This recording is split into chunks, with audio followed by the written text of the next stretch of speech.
You found Radio Free Tennessee. Your Tony Basilio Show will begin momentarily.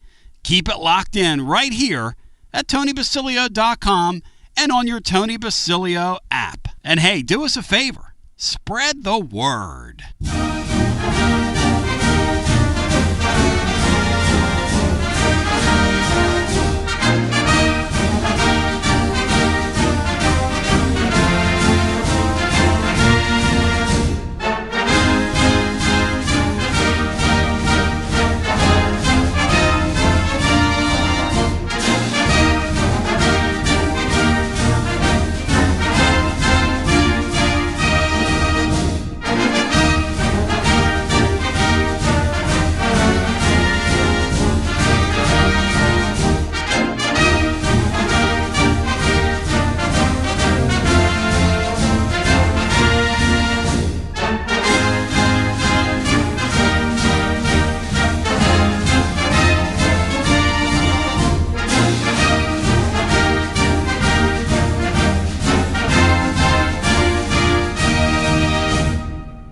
Another award-winning, thought-provoking, action-packed edition of the Tony Basilio Show is coming up next. Tips are always appreciated here at TonyBasilio.com, home of the Tony Basilio Show.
You found the Tony Basilio stream at TonyBasilio.com or on your smartphone or tablet. Another thrilling, chilling, and sometimes spilling edition of the Basilio Show is on the way next. Tips are always appreciated here at TonyBasilio.com.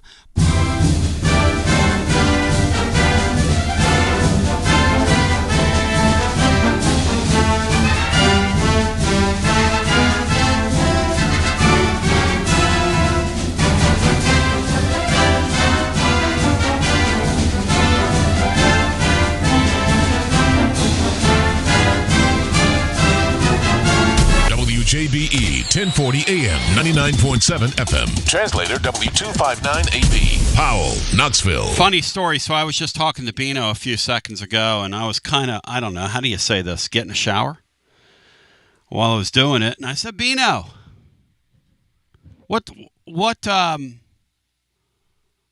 is it? And what did you say to me, Bino? 10:56. So I made it in here 5-6 minutes past the hour, so hey, I try. It's a Memorial Day edition. I want to just acknowledge all those who have made the ultimate sacrifice and those that have served as well for us to be able to enjoy the freedoms that we enjoy in our country. It's the first thing I want to say today, so a happy Memorial Day to you and yours. We're about an hour or so away from the draw program over on ESPN.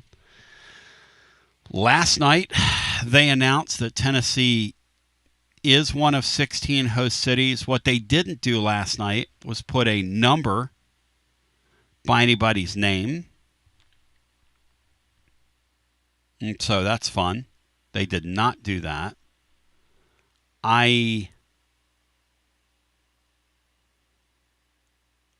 What we're going to do next hour, just so you know, is that Matt Dixon's going to join us. Superstar Will Heflin is going to join us. Matt told me that he's got a list of teams that he's already scouting. Bino, I could have taken today off. My band, the Fountain City Ramblers, is playing a special event in Fountain City today. They're out there right now getting set up. So I'm turning down music to do this, and really, most people don't work on this day, but I am. And we are. Well, we're grateful you chose to be here, Tony, and it's become kind of a celebration of college baseball, and we're right in the thick of it now.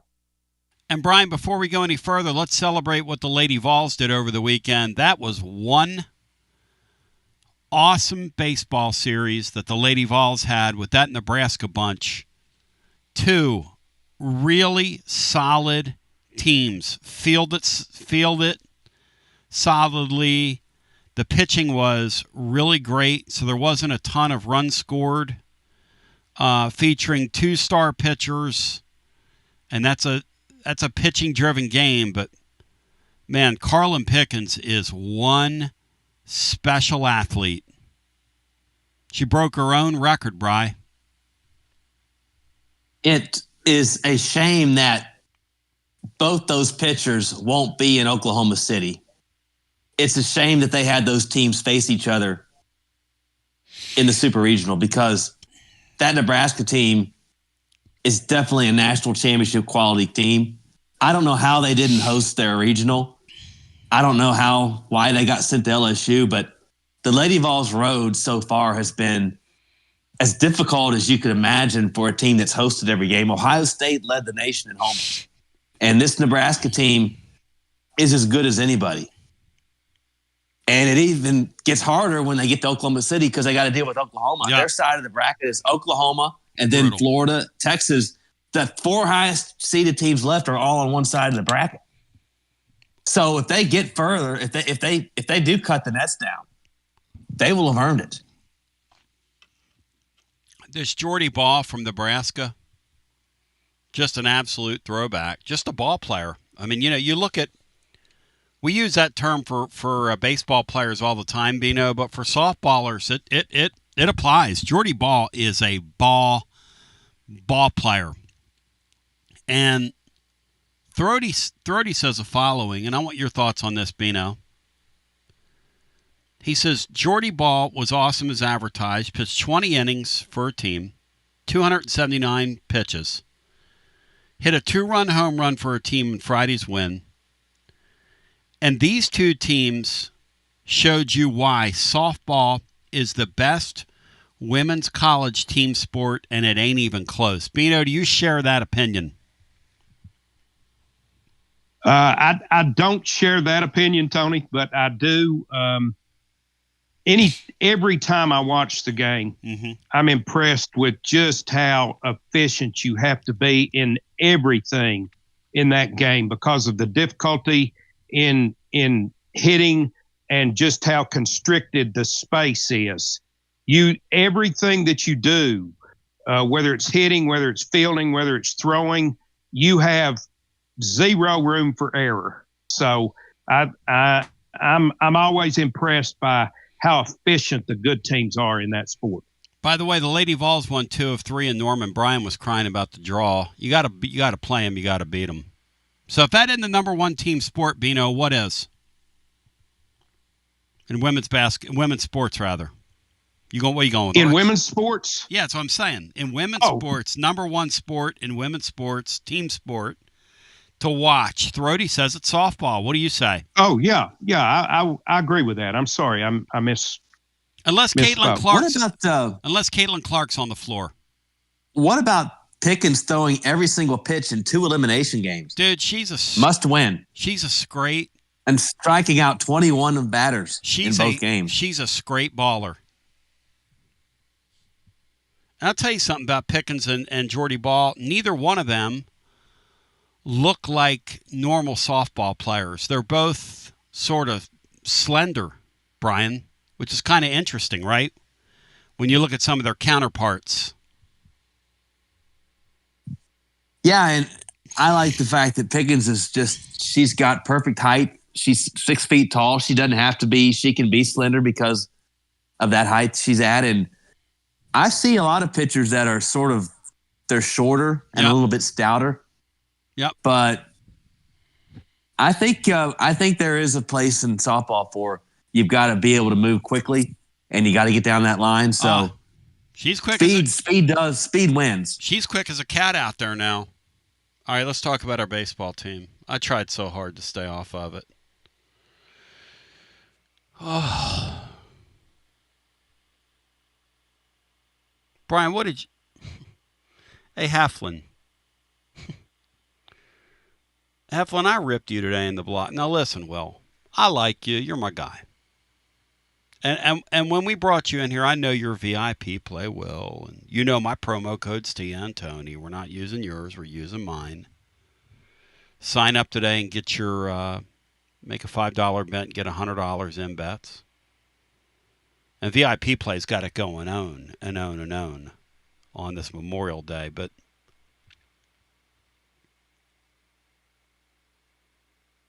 Brian, what did you think Saturday when we come out and get the first two guys on? And we went 1, 2, 3, which is how many licks it takes to get to the center of a Tootsie Roll drop. Or pop, whatever they call them. And Brian, they come right out and score. You knew that thing was going to get absolutely ugly at that point. Yes or no? They must have thought the game started at 1 p.m. instead of 11 a.m. because they played like it. Their focus just wasn't there for the earlier start time. Well, I told this story on the air. Bino, I was out and about, and Willie was on his way to Nashville.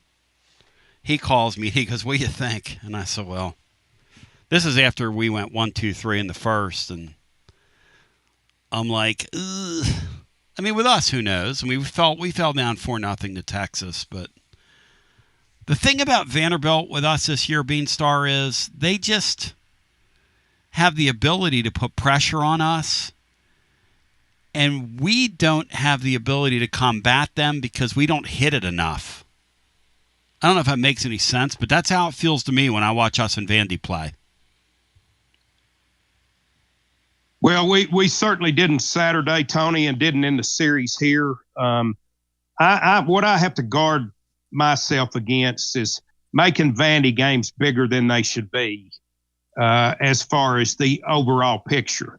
We go down there on a business trip and do exactly what we need to do. And then it gets marred by the fact that Vandy beats us a day later. But in reality, what we did was we went down there and took care of the business we had to take care of in order to be able to host this regional this weekend. Yeah, they didn't beat us. They drug us. I mean, that wasn't even a... And Vandy deserves to be the number 1 overall seed. I don't know, Bri. Yeah, I mean, you can say that. I'll tell you this. If they can generate any kind of power at all, I think they've got a chance to cut them down. I don't know where the power is going to come from for them, Bino. You got to be able to hit it a little bit. And 13 hits were all singles. And they can really pitch it. And they play that pressure game really well. And the other thing they do is they field the baseball. And Berkey had a great line. Yeah, he said this Tennessee team's capable of getting to Omaha. And then they're also capable of losing in the first round. And I think that's right, Bri and Bean. I think that's... I think he basically said Saturday, if the way Tennessee fields the ball is what he said, and this team's propensity to not play clean baseball, anybody they get on the field with in the postseason can beat them. Anybody. Then again, they're talented enough that... What do you guys think? I think they're probably going to be grouped with... I don't know. It looked like they were going to get grouped with Vanderbilt. I think that ship sailed Because I don't think Tennessee's going to go in as I think Tennessee's going to go in as like a 13 or a 14 seed would be my guess.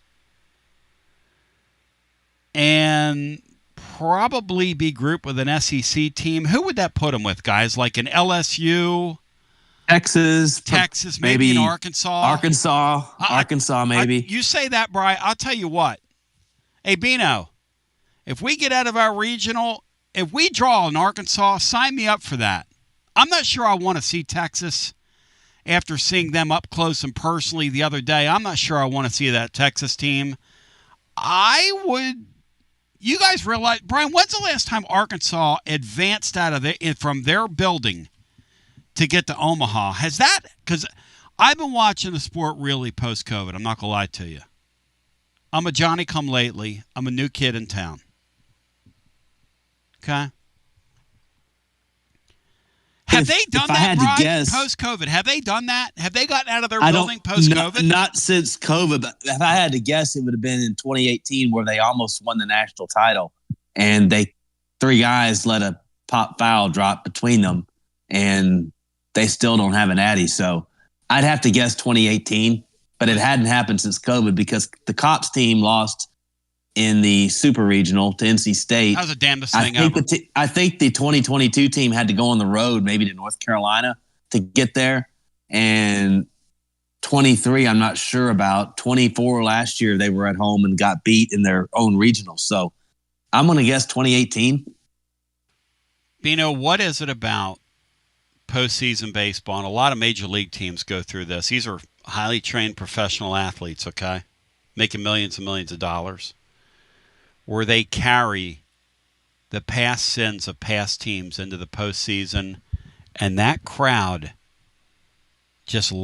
your home crowd just lays right on top of you, like a yoke in biblical times, like a yoke laying right on top of you, like an oppressive spirit almost.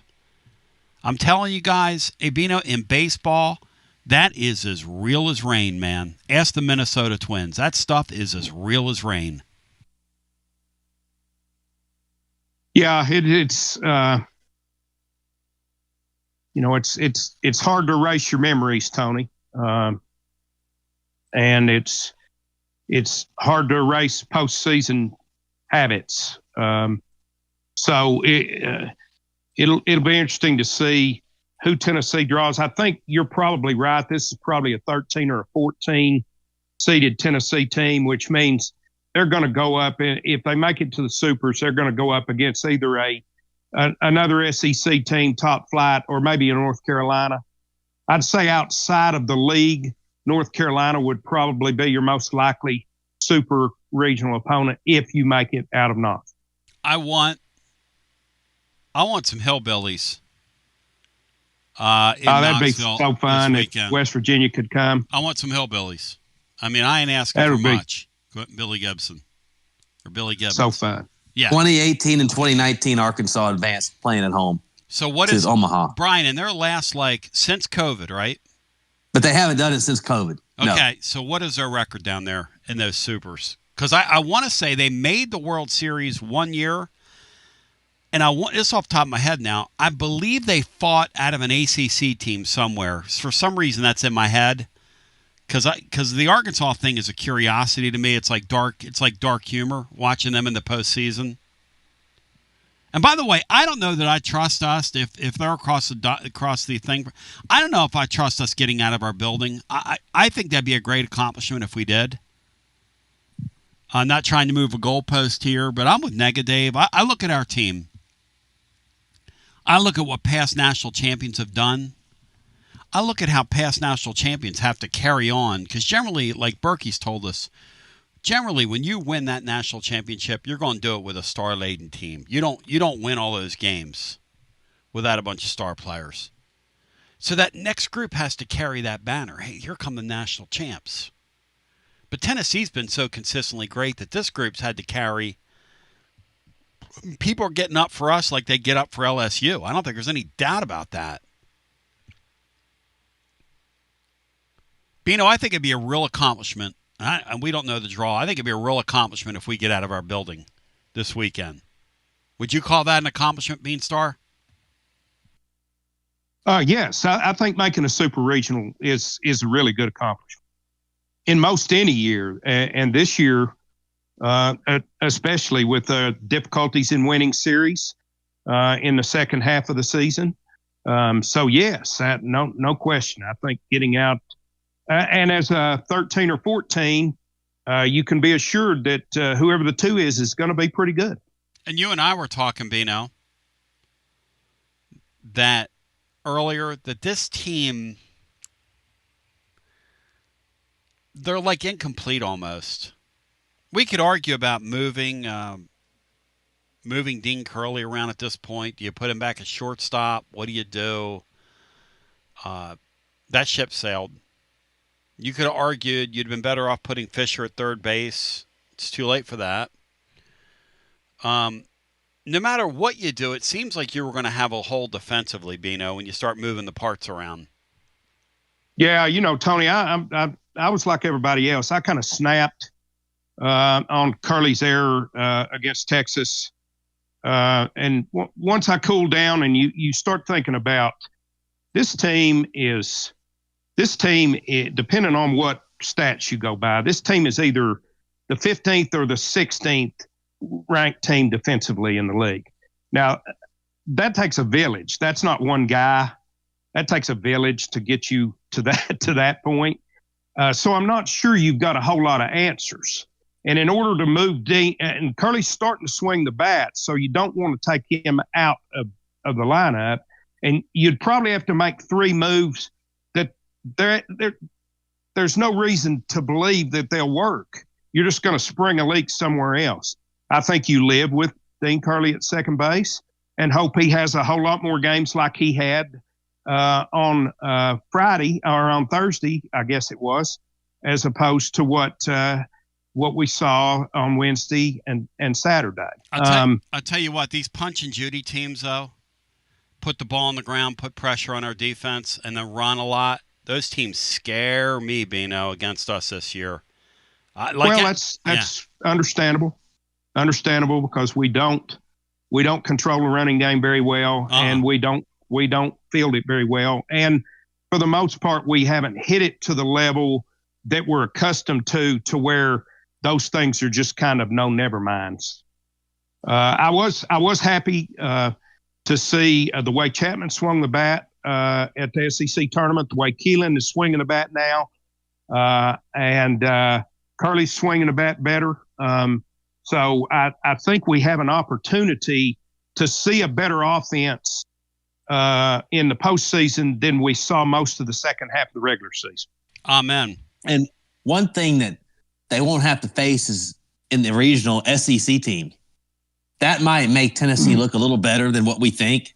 Yeah, I think that's right. It might be a relief. It might be a relief for them to finally get out of the conference. They've only lost 1 game outside of the league this year.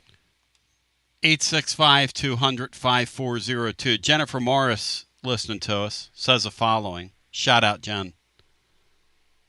As a West Virginia girl born and raised in Beckley, Tony, I can tell you definitely want the Hillbillies here. They are so similar to our nutty fans. They're a lot of fun. She said I could just picture what a celebration of baseball that would be if we played each other. How much fun it would be. And I've got a West Virginia story for you, Jen. The great Eric Waddell, who I hope's listening to us, we had a tradition when Anthony was real young, and before I was doing post-game shows, we would go, I guess 3 or 4 years we did it with Eric. We would go up and see a UC game, the Bearcats. And that was when Rich Rod, the year we went on a Saturday night when they played a game on ABC television. It was a Saturday night game. Cincinnati was ranked pretty highly, as was West Virginia. Rich Rod was there. Brian Kelly was at Cincinnati. And it was one great game. We were in the end zone, sitting around a bunch of West Virginia fans. It was colder than Cootie Brown in that stadium. It was so cold up there in Ohio. It was a November game. Bino, those West Virginia people are insanely fun to to watch a sporting event around. Those people are crazy, Bino. Jennifer's exactly right. They're kindred spirits of ours. I jokingly call it the Red Championship of the world if we ever get together. And I had no idea Jennifer was from Beckley. I spent a lot of time there. That's a great area, just great people. I love them. Really? You're familiar with that place in particular? Beckley? Yeah. Yeah. I mean, Operating Engineers Training Center was in Beaver, West Virginia, which is right next door to Beckley. I spent a lot of time in Beckley because obviously there's nothing in Beaver. Let's take a brief timeout. We'll come back on the other side. 865-200-5402. Here's my question for you. We haven't seen the draw. Nobody has. What's your inclination of this Tennessee team? If I was to tell you, and I asked Brian, I asked Bino this on the other side, and then we'll take some calls. What is more likely to happen on this Memorial Day, our draw special? What's more likely to happen? Tennessee, it can be one of two. Tennessee goes to Omaha, or Tennessee gets beat in their first round in Knoxville. They get upset in Knoxville. What's more likely to happen? And I'm not sure how much of an upset it is if you're like a 14 seed. I know you lose in your building. You're a 14 seed. You're playing a team probably. You know what's weird, guys? Before we go to the timeout, am I imagining things, or is there no Big 12 teams hosting in the 16? That's right. Yeah, that is right. I think they're projected to get 7 or 8 in, and none of them are hosting, which I don't think that's ever happened before for one conference. Weird. So you're going to play a that 2 to Tennessee this year is going to be somebody really close to you on the seed line. It isn't like in past years where we've gone in there as a really, really high seed. You know, you're towards you're bunched together in that bracket. By the way, to folks that were texting me, reaching out to me, I was pretty incommunicative after the 10-0 loss over the weekend. I just kind of shut my phone off, and so I apologize. I have some people have reached out to me. I just after that thing, I went and sat in the park till late on Saturday, played some music. Yesterday, kind of took it easy. I didn't watch an inning of that game yesterday. I snapped and cleared. I snapped and I cleared. There you go. There you go, Bino. I snapped and I cleared. Because I snapped out on that post-game show now. But I ran into the great Kirk Gibson yesterday. He saw me in the park, and he said, you know, he's a big Yankee fan, Bino, and loves baseball. And he said, you know, I try to explain to some of my Tennessee friends that are late to the baseball thing that this is not football and it's not basketball. And sometimes in baseball, games just kind of get away from you. I said, Kurt, I wish you'd have called me before I went on the air yesterday. I said, you're exactly right. But in the moment, you just kind of go, man, you put your uniform on. I mean, do something. And it was against Vanderbilt. I think that also do something, made it kind of worse. Something positive. Just do one. Brian, what did we do Saturday that was positive? I said after the game, we didn't do anything well. We didn't hit it. We didn't pitch it. And we didn't field it on Saturday. And Don from Sweetwater, Don had a great line.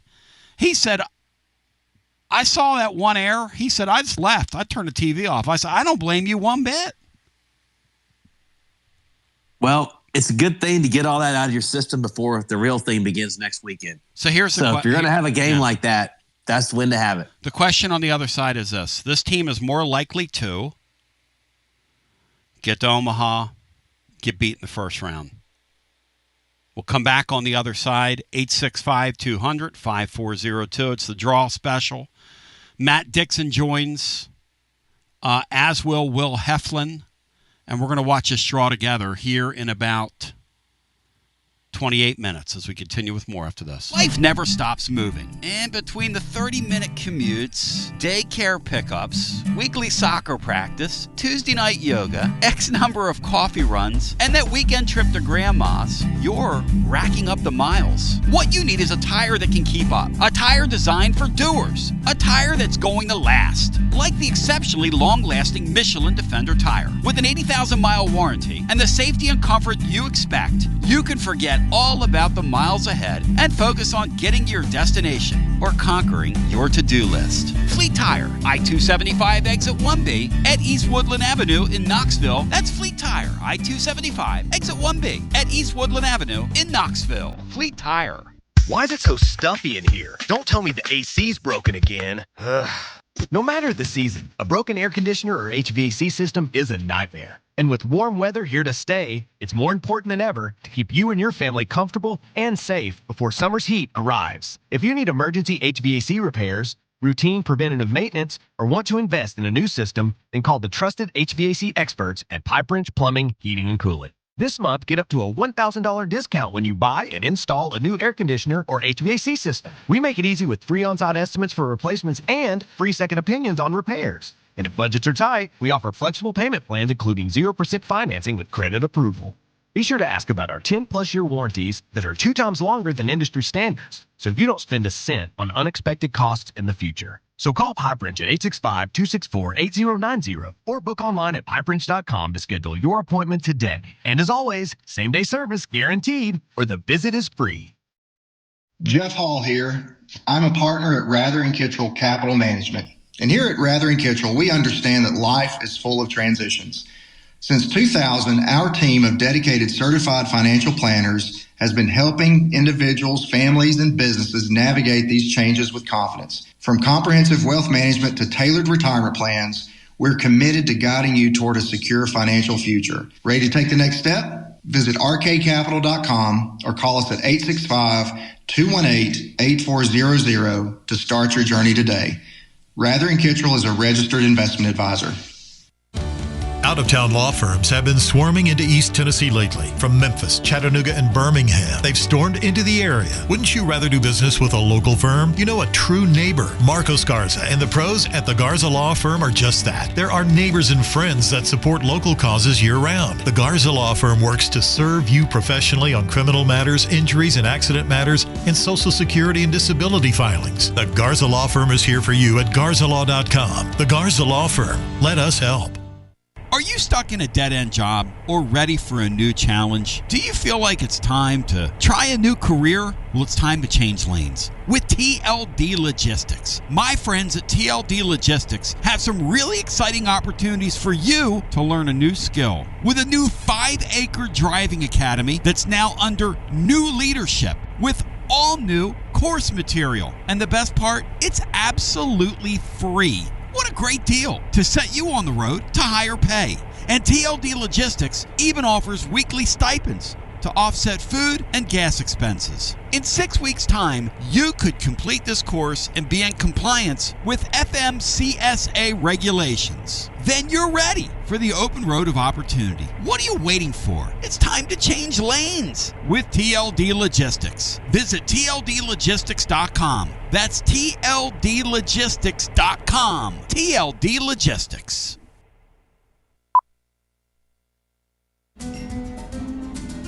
A lime is not always just a lime. You see, some limes are lucky. For when a lime joins the salted rim of a crisp, refreshing Tres Dos Equis, that lime is no longer a mere lime, but a wedge of renowned Mexican limón. Muchas gracias, limón. And also, de nada. Enjoy Dos Equis responsibly. Copyright 2024 Dos Equis, imported by Cervezas Mexicanas, White Plains, New York. Hi there, Basilio crew. Jennifer Morris here with Keller Williams Realty.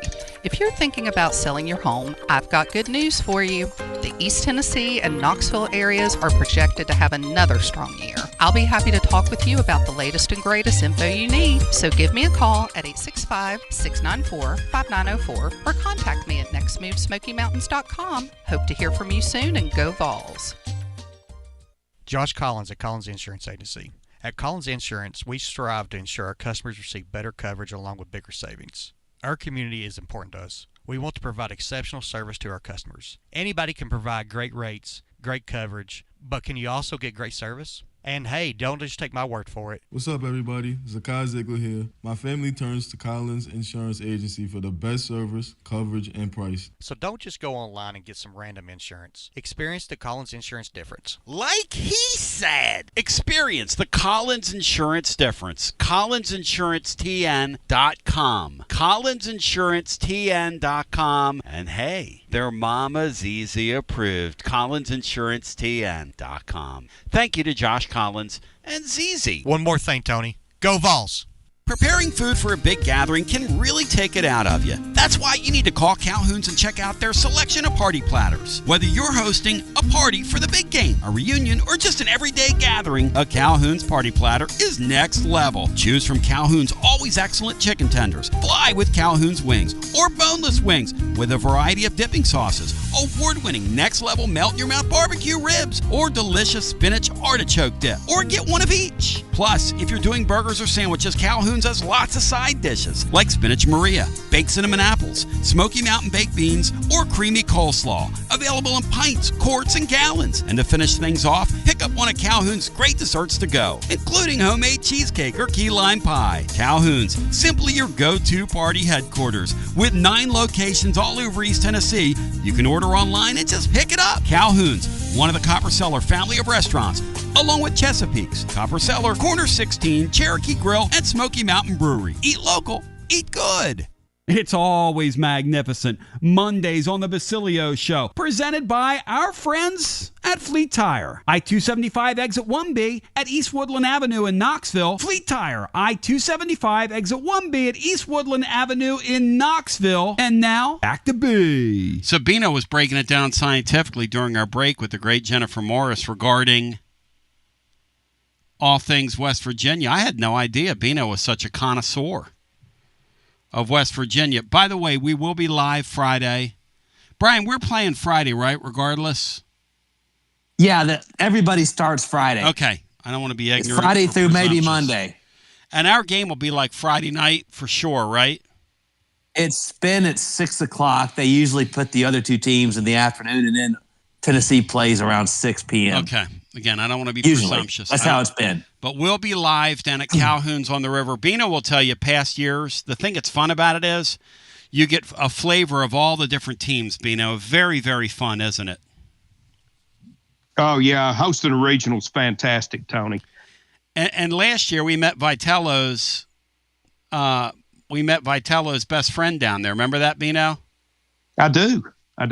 Goldbrick Joe gave him a ride, and he was listening to the show, and he told Goldbrick, he said, man, I listen to that show all the time. He said that he was laughing with me. But that was the beginning of their run last year.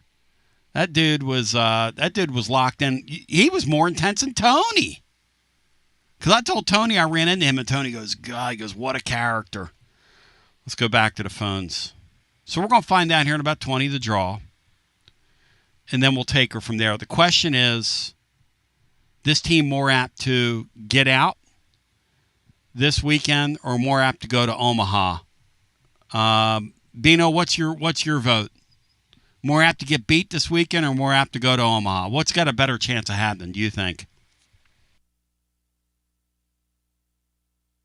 Well, I mean, Tony, with the inconsistencies that we've seen in this team, if you make me answer that question, I'm going to say it's probably more likely we don't make it out of the region than we do making it to Omaha.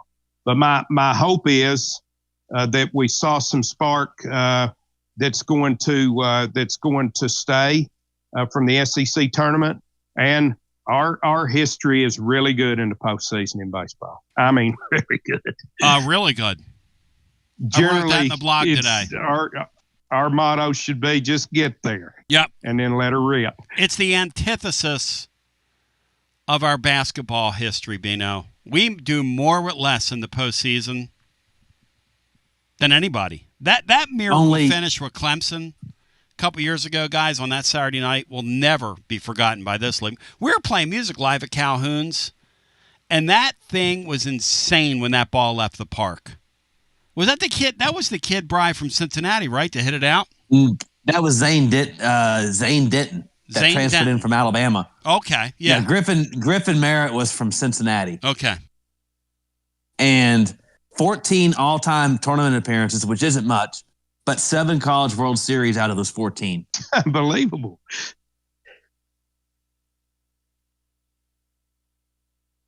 And we've lost one super regional once we make it there, right? Yes. With the best team we had. That's incredible, Bri. That's nuts. I was thinking, what was a super regional? Oh, yeah. 3 years ago. One of the darkest days known to mankind. Hello and welcome into our next call. It is... That was Laura's, 5-1 in super regionals. That was Laura's birthday. We were 12 rows up behind home plate. Hello and welcome into our next call. You are on our Monday edition. How's it going? Hey, welcome in. So the last projection had us as the 14,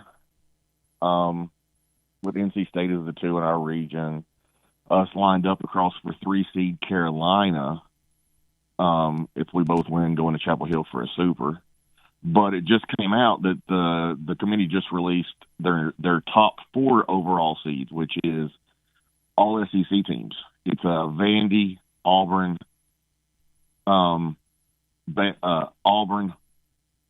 Arkansas, and Texas.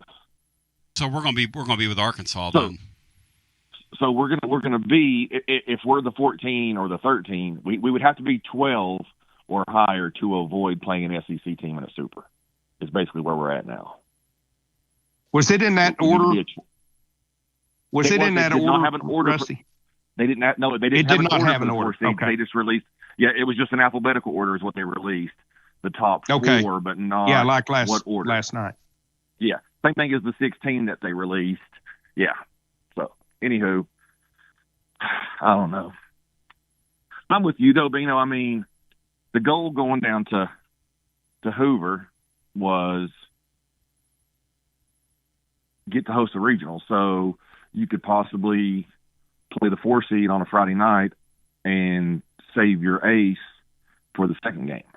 That's not, I mean, that to me is way more important than where you play the ball game. It's can you avoid using your best pitcher in game 1?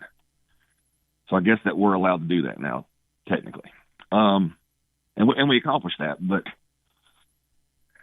this team's given all they got, I think. And I mean, I don't know about you guys, but I don't think it's as good as the 22 or 21 or the 2014. I think it's similar to the 23. Agreed. That's kind of what I feel. This team's going to need a loud bang or two if they're going to get out of this round, just like they did with Clemson. I agree with that, Rusty. I agree with that. Yeah, Rusty. I would agree with that. The only edge I would give the 23 team is they were playing better down the stretch than this team. They did the reverse of what this team did. Slow. Yeah, they started slow and picked up that year. And that team had, a couple first-round talent pitchers, where this team may only have 1 first-round talent pitcher. So, but I don't know. Guys, I know it's not been said by anybody, but I think you need Curley in the field because I think you need Vargo and Levi in the lineup. So that means Curley's got to probably play in the field.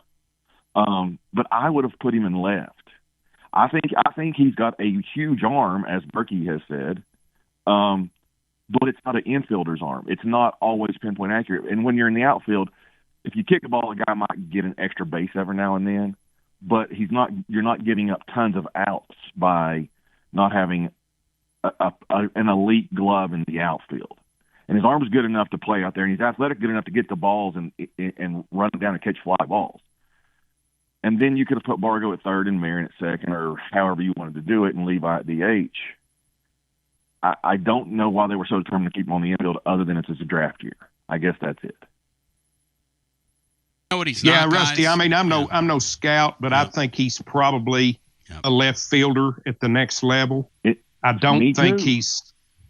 certainly don't think he's a middle infielder. I wonder, and I told Tony this, I wonder if things wouldn't have been much better Had Fisher been physically able to play third like their original plan was, I wonder if we wouldn't have been better all over the infield, with the possible exception of first base, if that would have happened and Curley would have just stayed right there at shortstop, Keelan at second. Hey, Bino, why wasn't Fisher able to play third? Refresh my memory. He had an arm issue. He couldn't throw. Oh, okay. Yeah, I forgot all about that. Yep. So I'm with you. I think Curley's a corner outfielder at the next level if he makes it. And why didn't we just go ahead and start that clock for him? It would have made the entire fielding better, I believe, if you would have just got him out in the infield and put him on the outfield. Anyway, this team led the nation in one category that not a lot of people are talking about, and I don't know if you guys know it. This team led the country in giving up hits in 0-2 and 1-2 counts. Not a shock. You want to guess by how much? I bet by a ton. I would bet by a ton. They gave up 18 more hits in 0-2 and 1-2 counts through the regular season than anybody else in baseball.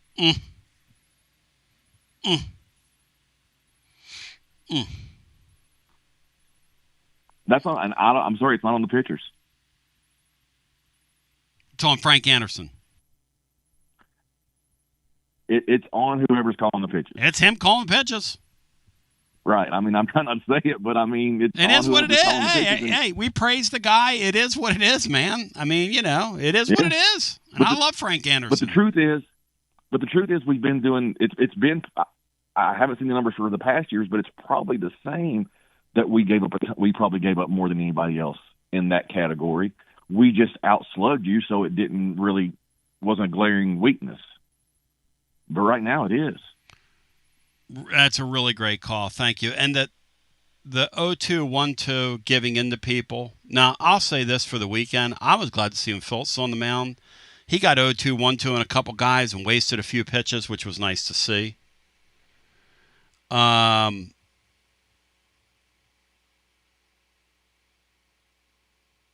interesting. Let's go back to our phones, get our next call in on TLD Logistics phone line on a day where we're getting ready to see who Tennessee has. The NCAA's latest reveal, Rusty says, how about Vanderbilt? Brian called it the overall number 1 seed in the tournament. Congratulations to them. That's doing more with less. And then the job that Auburn has done with their ball club this year, and Matt Dixon's right, they let the catchers call their games, which is kind of interesting. It's the opposite of joystick coaching. Hello and welcome into our next call. You're on the air. Hey, y'all. It's William. Hey, William. Welcome in. May I just say congrats to Vanderbilt for getting the number 1 seed. Congrats. Yep. No doubt about it, man. I might hate them, but for once I actually feel good for them. For once. Anyway, I'm nervous for Tennessee.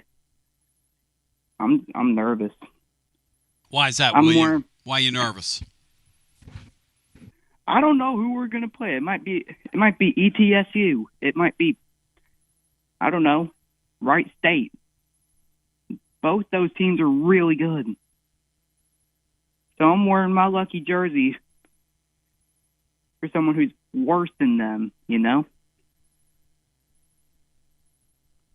And it might be a football jersey, but I don't care. At the end of the day, Bino, you know who we're playing when we get on the field? We're playing us. That's what it's come to for us. That's what Burke said the other day on the air. You want this team not to get in their own way and give themselves a chance to win a game against anybody. Yeah, that's right, Tony. We're looking for as clean a baseball game as we can possibly play. Once again, because we, to this point, haven't hit it at the level where we can overcome a lot of self-inflicted wounds. Yep.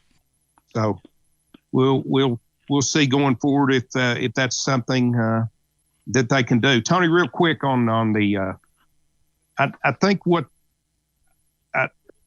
we always talk about wasting pitches. Yeah.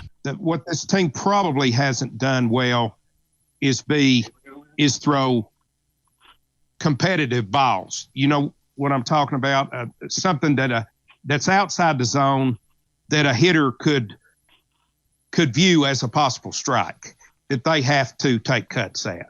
We've probably just left too much of that right out over the plate. I think Arvidsson did, though, the other day. He made them look foolish. Arvidsson, that was something beautiful that came from that tournament. The philosophy down through the years has always been attack the strike zone and don't worry about runners. Don't worry about guys running because we're going to hit enough home runs to overcome it. Yes. That's how our team's built. Yeah. And they just happen to have a tweener year where this team's just not capable of producing runs in mass like past years. And like Rusty said, when you're hitting that home run and you're scoring runs, it erases so many things that you don't even notice. So I'm sure two-strike hitting the past couple of years, I'm sure 1-2, 0-2 counts, I'm sure that's a thing. William, anything else for us? Another thing I'm nervous about is the way we've been playing. Lord have mercy. That if that carries on to the tournament, it's not going to be good. But you know what? At least we're hosting. Well, right? No doubt about it, my man. And you stay tuned, and we're going to listen to the draw together. Have a Dwight Gooden. Let's get our next call in on the TLD Logistics phone lines on this Monday. The draw specials coming up on this Memorial Day. Hi, welcome in. You're on the air. Tony, a better person might give you a hard time. Hey, Joe, congratulations for getting the number one seed now. Well, I don't know that we got the number one seed, but we might have one of the top two. Apparently, I'm sort of hoping we don't have the number one seed. The NCAA just released it. You are the number one seed in the tournament. Auburn's too. So congrats, man. Congrats. Well, thank you, but that may be the kiss of death. You beat the hell out of us on Saturday. I know that. Well, I'm not going to rub it in. Well, I wouldn't let you, but you beat the hell out of us on Saturday. So I got the power of the button over here, Joe. Oh, I know you got the power of the button, Tony. There's no doubt about that. Okay. But it's just you're the kiss of death for your Vols. Think about that. You're the kiss of death for everything. I mean, you the Knicks. Who else have you been the kiss of death for? Power. Yeah. I mean, you got the mojo, Tony, but not in a good way. No, as far as the tournament's concerned, hey, look, like I told you guys last week, anybody can lose to anybody in this thing, and I'm gonna bring up a black eye from our past. In 2007, we were number one in the country in the polls and had been for pretty much all year. And we had the home field and the whole 9 yards sitting in front of us. Had the best pitcher in NCAA that year, David Price. We lost the first round game to Austin Peay. Wow. And we ended up losing. We had to win 2 on Monday, of all things, against Michigan to win the thing, and we lost on a 10th inning home run. Price came in and pitched relief, and he gave up a home run in the 10th inning, and we lost, and we didn't get out of the region. So don't take anything for granted in this thing, especially this year.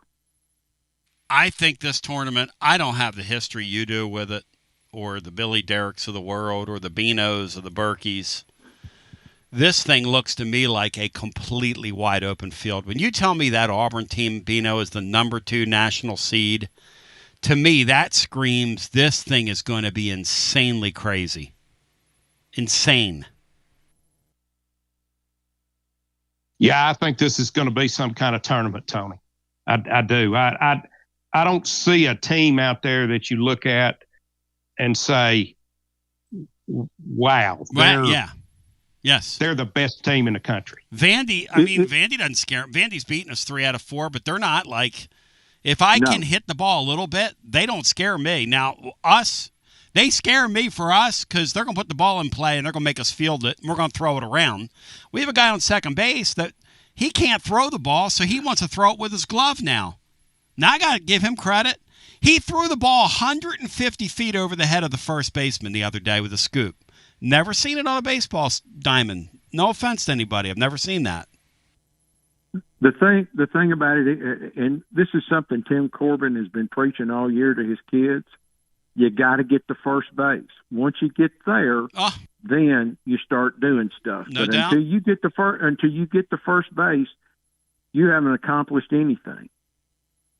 And I mean, that is so basic about the sport. It's not even funny, but it's overlooked by a lot of people. You got to get to first base.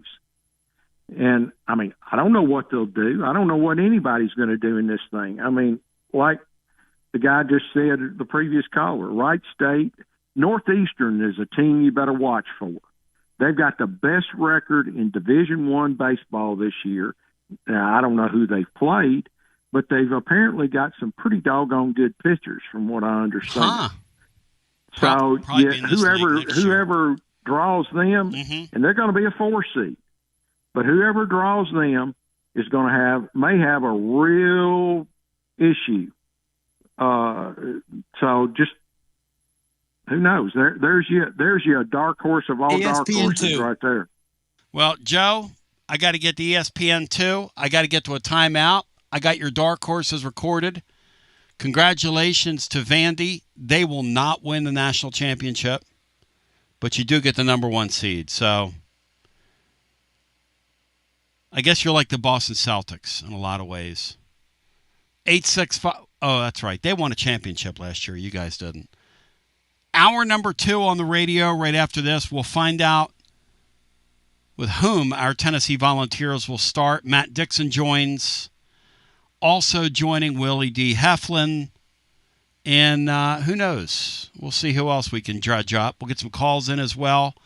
We love you. We appreciate you. Here comes the Draw Show. Get ready. WJBE 1040 AM, 99.7 FM. Translator W259AB. Powell, Knoxville.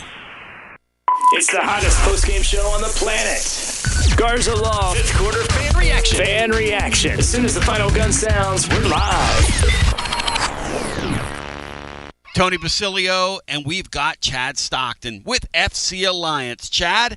Well, I'm up in Johnson City, Tennessee with our FC Alliance North location that we started this past fall. We are doing well. We kickstarted the spring season with games this past weekend, and we've got more games coming up the next few weeks. So we're excited about what the springtime holds for us. Our girls, ECNL, is also into the middle of their spring season. They hosted a huge weekend this weekend coming from Pittsburgh and New York, the teams they hosted.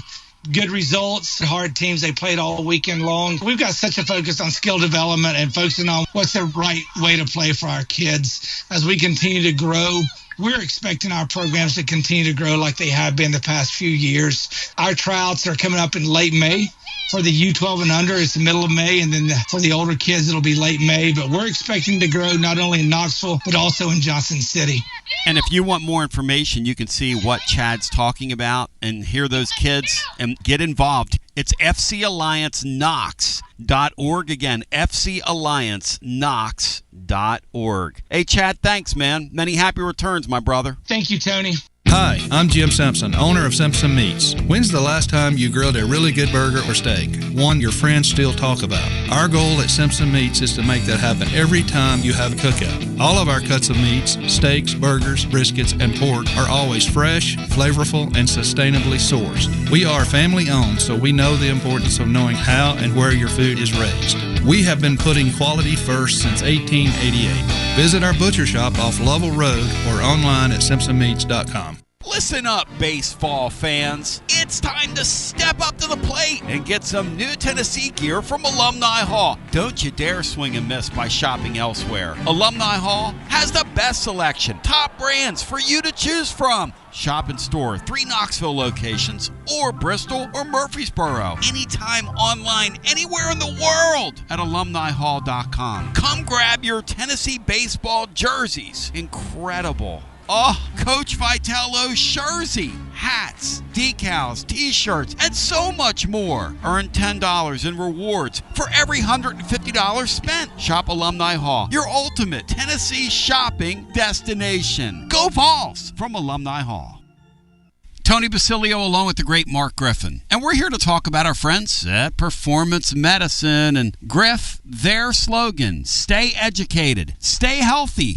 That's you. Wow. I really like to think that, Tony, and I'd like to give Dr. Rogers a lot of credit because I definitely want to stay educated and healthy, and knowing that he's putting the time and effort in to make sure of my care, I want to encourage your listeners to put the time to learn and become educated and get to know Dr. Rogers and see if it can help with your health as well. And there's a really, really easy way to do that. In fact, they've got their own YouTube channel. You can see Dr. Rogers for himself with his staff.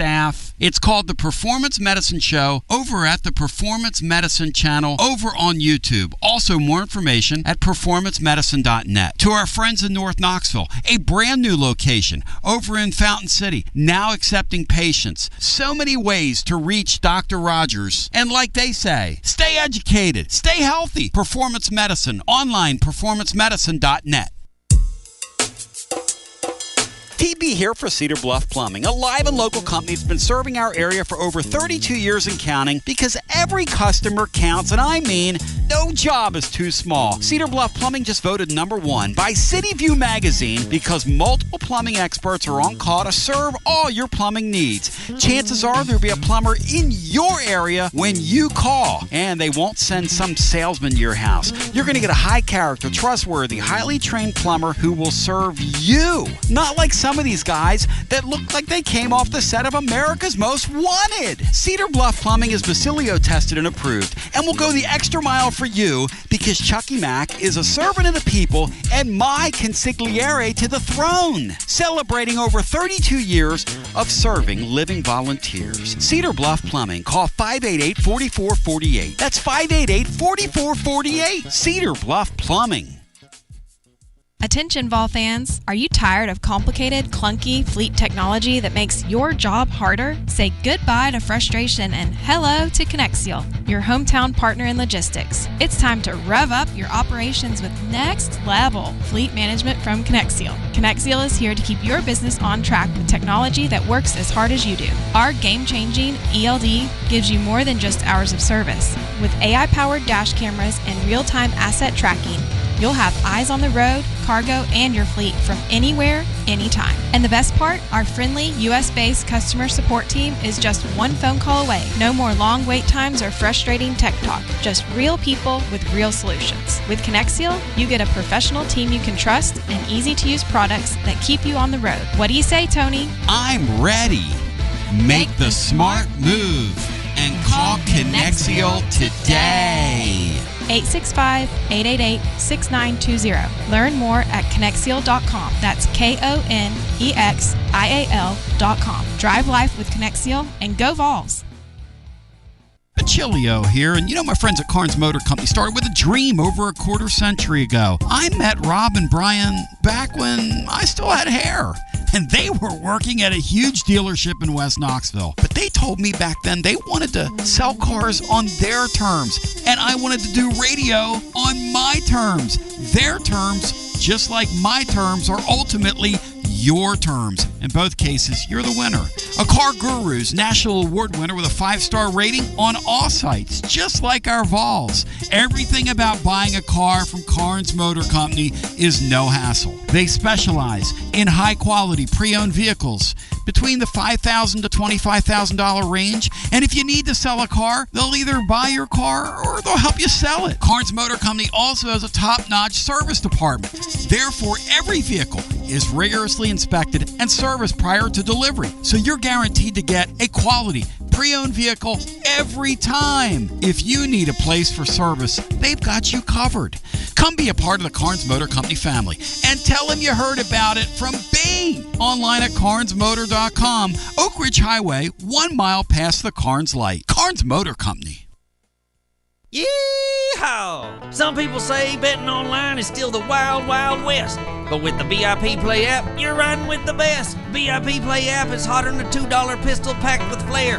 Live hosts and features finer than a frog hair. Send your old betting problems out of town with a slap. You'll be betting sharp as a tack on the VIP Play app. Don't be a better, be a better with VIP Play today. Download VIP Play today or head to VIPPlayApp.com. Gambling problem? Call 1-800-88-99789. Must be 21 plus and located in Tennessee to bet. Jeff Hall here. I'm a partner at Rather and Kittrell Capital Management. Life is full of transitions. Planning for retirement, managing investments, or navigating major life changes. Here at Rather and Kittrell, we're here to guide you through every step. Visit rkcapital.com or call 865-218-8400 to start your journey toward financial clarity today. Rather and Kittrell is a registered investment advisor.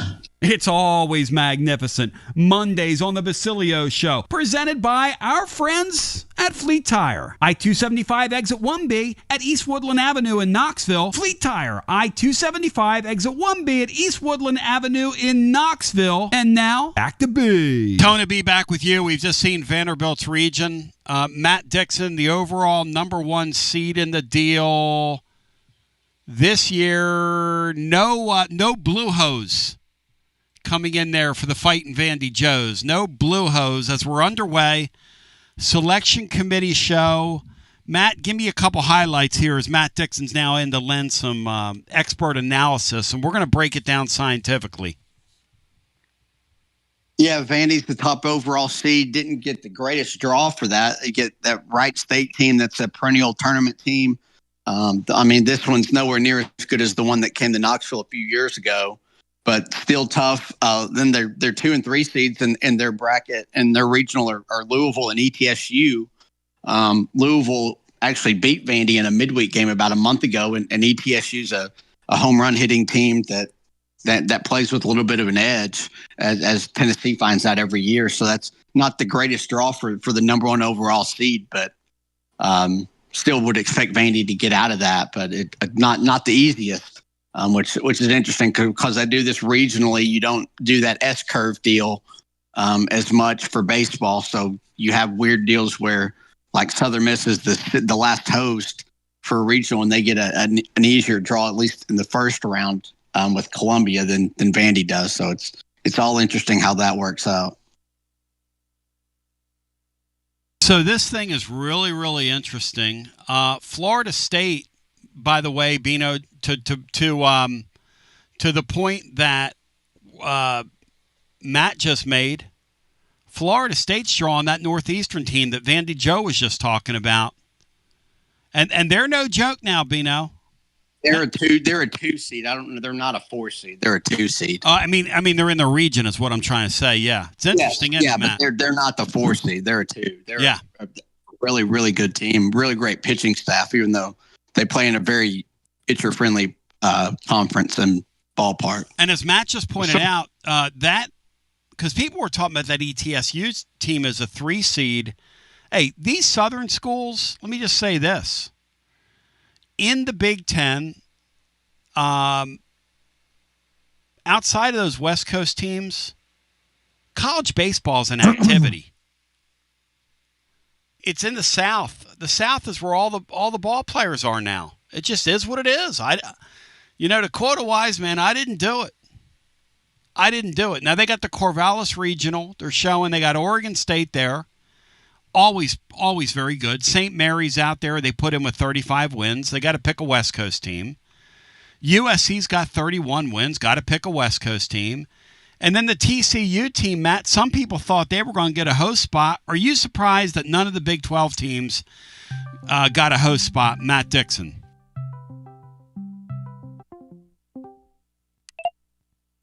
How did Ewad do that? He just blasted everybody. Hey, sweetie, what just happened here? Hang on, let me go back. Ewad, I'm saying goodbye to you, and I'm going back to my group. Southern Miss would get a host in the spot wrong room. because they played really well. I think they had an 18-game winning streak snapped in the conference title game. But their athletic director is also on the selection committee, which, as much as people like Jay pretend it doesn't matter, it kind of does, like it did with North Carolina in basketball. Yeah, so Matt, I think the SEC's up to 10 teams now. We knew we had 8 that were hosting regions, and so far I've seen Mississippi State and Alabama added to the field. Wow. There's a Holy Cross, boys. Don't mess with Mississippi State getting it. Kentucky's the only one that's kind of right there on the bubble. Yep. And hopefully Nebraska winning the Big Ten yesterday burst that, and Kentucky. But Kentucky could probably host some baseball NIT games. Matt, are you for or against that Kentucky bunch getting in? They certainly deserve to be in, but I just sentimentally, I hope they get left out. Of the top 8 seeds, Matt, because we don't know what the number is by Tennessee, what of the first 5 were whom? North Carolina's one of them, right? And then 4 SEC teams. Who's the Carolina, one? Who's the one team from that group that you would most like to see, Matt? Mine is Arkansas. Probably North Carolina, even though they're playing really, really well right now. I just think Tennessee will benefit from getting outside the SEC, and you're going to be going on the road. And I don't think North Carolina is a very hostile environment, as opposed to an Auburn or an Arkansas or whoever. I mean, you're not going to be paired with Vandy, but probably North Carolina. But I mean, any of them will be a tough matchup for Tennessee. If Tennessee gets out of the regional. Bino, any thoughts here as Oregon now has Utah Valley? That's who they're going to take on. This is fun, man. This is going to be a fun, wild, woolly, wacky tournament.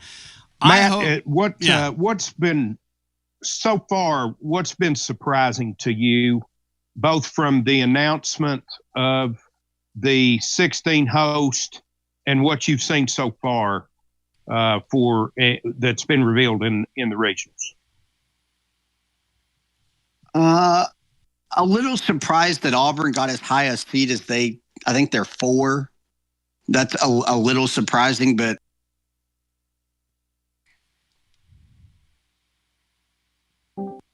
little surprising to me. Vandy getting a little bit a tougher draw for a 1 seed for the top overall seed is interesting.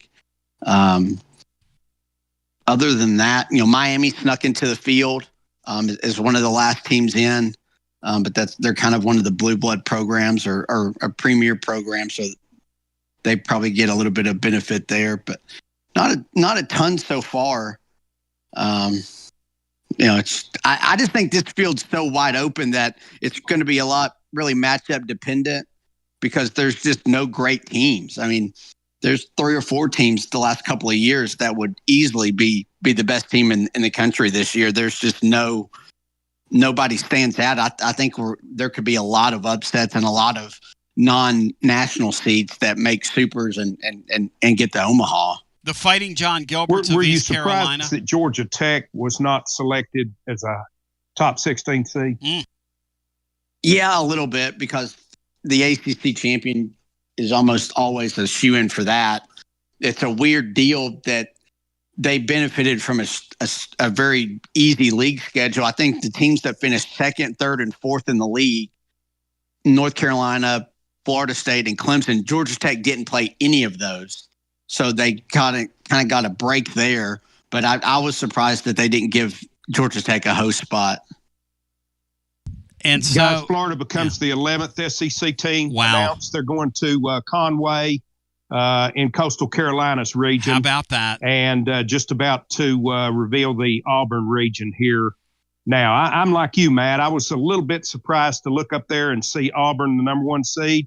I was a little bit, in the top 4 seeds, I was a little bit surprised to see Vandy be number 1 over Texas. How about you, Matt? Yeah, Texas has kind of had that spot locked up for the last month or two, and Vandy had never really elevated. Vandy was not even a host about a month and a half ago. So it's interesting. They've played their way into it, and obviously Hoover mattered.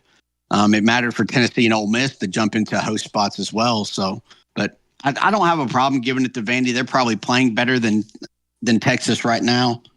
But it will be interesting to see. I guess the flip side is, again, Vandy got a tough draw. Hey, guys. Even Auburn, who's 4, gets a much easier draw than Vandy did. Hey, guys, NC State's off the and board. another They're team going to that Auburn. was rumored to be possibly coming to Knoxville is off the board. Is NC State will be going to Auburn to be in their region there in Auburn. Yeah, and it's interesting they do that because NC State is to me, they're a lot like the Auburn of the ACC. They're always better than their record, and they tend to play their best at the end of the year. And NC State's the team that's gone to Omaha a couple of times. Really was the favorite to win the national title before they got COVIDed out in 2021. That was sad, man. There. Hey, let's pause here, Matt, because we got a little break. NC State going there was rumored to come here, okay? Who else was rumored to come here that's off the board? Let's think about where we are, because we're going to draw an ACC team, right? That's kind of how this is going to work. Who else is out there, Matt? Miami, maybe. Miami. No, Miami just got named, Bri. They were 30. Well, I know, but they were one of the ACC teams. But they were rumored. One of the North Carolina ACC schools, Georgia Tech. So we haven't seen Tech's name, right? We have not seen Tech's name. We haven't seen Tech's name. Let's see. Wake Forest is still on the board, yes or no? Or did they go in that Conway Regional? They're not in the They're board. still on the They're board. still, they're still up there. Okay, so it's got to be one of those two schools then. It's either Georgia Tech or Wake coming here, right? Another school, Tony, that we saw repeatedly projected here, or two that I saw repeatedly projected here outside of the ACC, were West Virginia and Western Kentucky. There you go. And okay. I don't think we've seen either one of those come on. I'm not sure. No, and another. Has Western come off the board? They have not, Bino. No. It's going really fast. I'll say this. They're not fooling around here with these brackets. I mean, they're getting right to it. I have not seen West Virginia's name called yet, so that's still a possibility. Now, was West Virginia, were they thought to be a potential 2 seed here or a 3 seed? Pardon my ignorance, guys. I think they were generally a 2. Okay. Yeah, they were on the border of hosting going into kind of the that's last. right. They won the Big 12 regular season, I think, and then they had a rough last couple weeks. So, and then Florida, again, all fast. Florida, a 2 seed or a 3 seed, Matt, over there in Conway? They're a 2 seed. They're a 2 seed in Conway at Coastal, with the 3 seeds East Carolina, who's actually a bid stealer this year. Yeah. And won the American, but they were a host last year that was paired with Tennessee, but they got upset.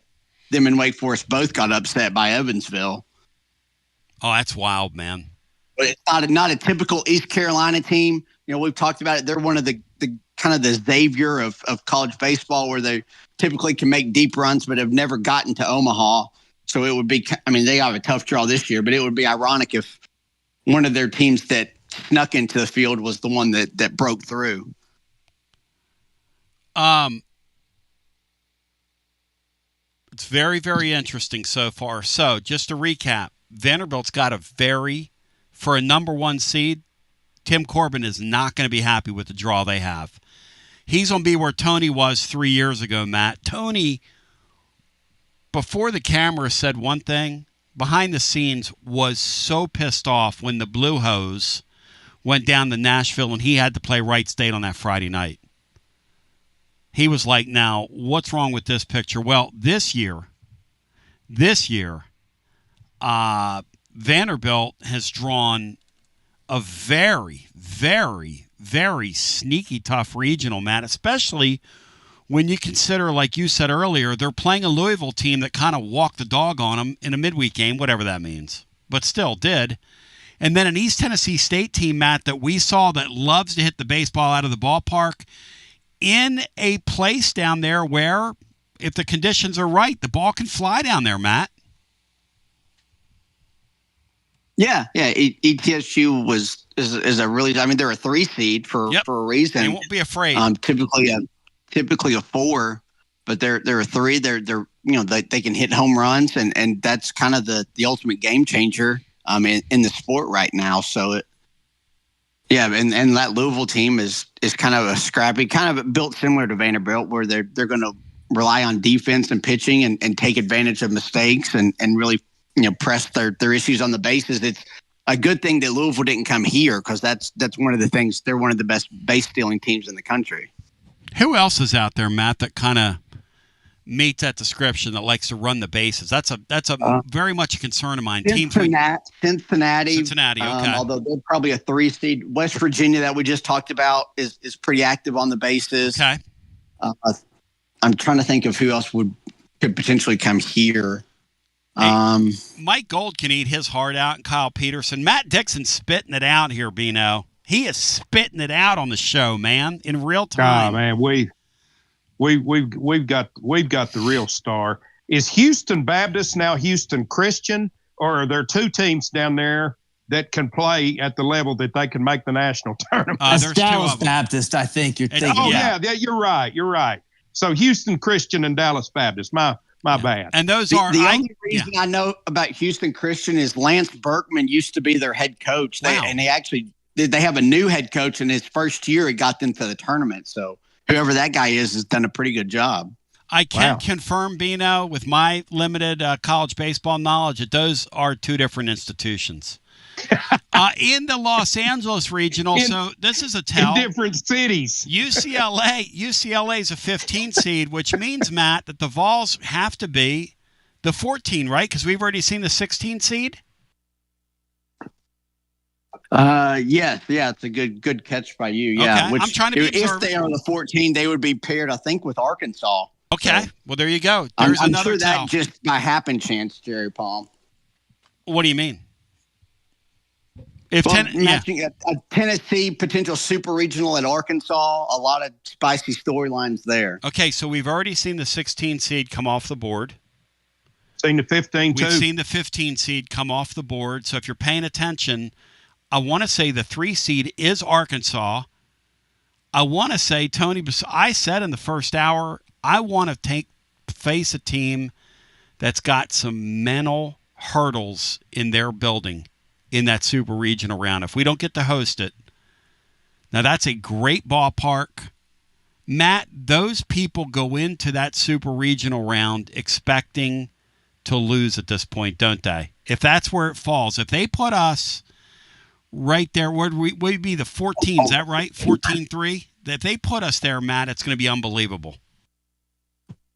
Yeah, if Tennessee gets out of the regional and Arkansas would get through theirs, which they'd be the favorite to. I mean, they didn't last year, but they'd be the favorite to.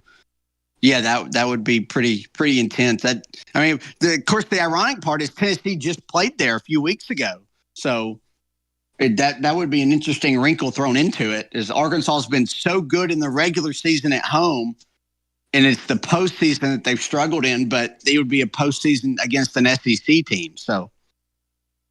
And Ole Miss is the 10 overall seed, so they went from being on the outside of hosting to jumping all the way up to 10, and they get Georgia Tech as their 2. Well, and then we're getting Wake, right? We have to get Wake, right? If they're getting Georgia Tech as their 2. I would think, or Duke, Duke or Wake, okay.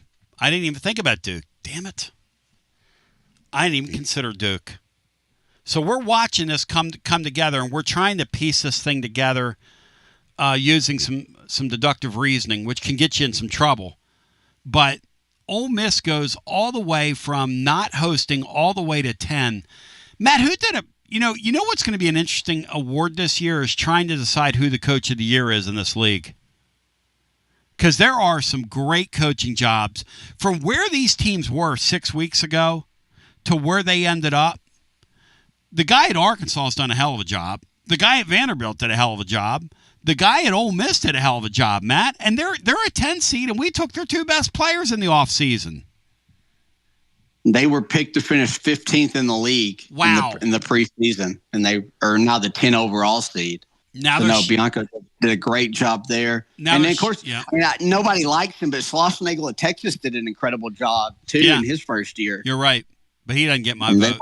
won the regular season deal. So, the SEC is just such a grind, and it's incredible and they sent Duke to Athens. So it's looking like Wake Forest will come to Knoxville. Kind of odd that Ole Miss as a 10 seed, which we probably never sniffed, had a regional that looked like a lot that were projected to us. They had Georgia Tech and Western Kentucky in their region. Yeah, Wake and Bake you're going Wake and Bake on Saturday here, it looks like, right, Matt?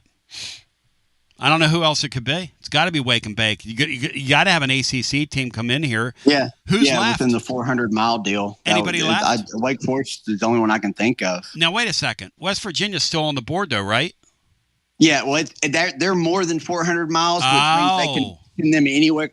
Within 400 miles, they bus to the site, and the NCAA pays for travel. And with these non-revenue sports, they like to limit the cost. So Chris Lee on Southeastern 16 is like in the weeds with all that stuff. So, and then they send Little Rock to LSU. Little Rock's the worst team in the field. How they don't go to Fayetteville is beyond me. Wow. They had like 19 wins going. They had to win the last game of the regular season just to qualify for their conference tournament, and then went on a heater.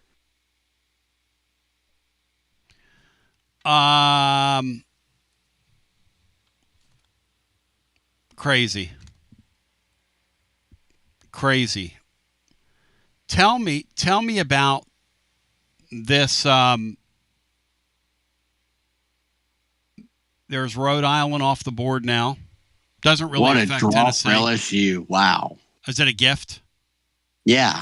I mean, Rhode Island is the 3 seed. And you not remember? Isn't that the team that came here and got Yes, they 3 years ago? 5 runs every game. There's Dallas Baptist. Little Rock's 24-32, and Rhode Island. Yeah. Whew, boy. Wow.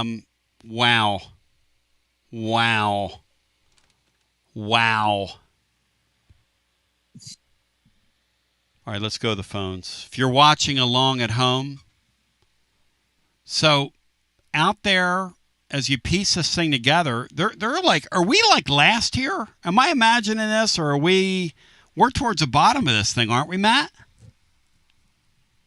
It sure seems like it, yeah. I mean, ESPN hosing us again, boys. Damn it, Berkey. Magnus White. And now they're showing Clemson, so there can't be an ACC team in this. Matt, who's the 2 seed in this thing? Guess. Who's still out there? West Virginia? I guess they could send them there, couldn't they? Yeah. Oh, Kentucky got in. What? Send Kentucky to Clemson. Some bitch, man. Probably the last team in the field. One of the last teams in the field. 12 SEC teams. Well, that's deflating. So it should be. So the SEC will get 13 in, and there is West Virginia to Clemson. Well, at least Kentucky doesn't have to worry about the availability of their facility. They're going on the road. Boy, that's a confident bunch up there, hosting like a state tournament in their building. And ironically, I understand it was like a state softball tournament in their building. They modified it because they've proven down through the years they can play softball in their building. So there goes West Virginia off the board. That has to mean, all right, let's recalibrate now. That's got to mean Wake Forest then, right? Got to mean it. Yeah. Okay. Yeah, and Chase Burns ain't coming out of that dugout. No. All right, let's think. This is kind of a down Wake Forest team. Here's Tennessee, 14 overall, so they're paired with Arkansas. Okay, so Tennessee has Arkansas. Miami, Ohio. Oh, wow. Okay. They won the MAC regular season and tournament championship. Okay. Kind of a really solid all-around team, not really great at anything. The one thing I note, because I kind of had them looked up, they do not steal bases at all. They have 44 stolen bases on the season. So that's the one knock on Miami, Ohio. So a great way. Tennessee can probably pitch Marcus Phillips. And Cincinnati is coming to Knoxville is the 3, and the 2 is Wake Forest. Wow. Wow. Not a bad draw at all. No? To be honest, I would prefer Tennessee's draw than Vandy's. Really? Yeah. Why, Matt? Louisville's a team that can take advantage of Tennessee on the bases. Right. Now, Cincinnati can as well, but they would have to beat Wake Forest to do that. And Miami, Ohio is a really good mid-major team, a really solid team.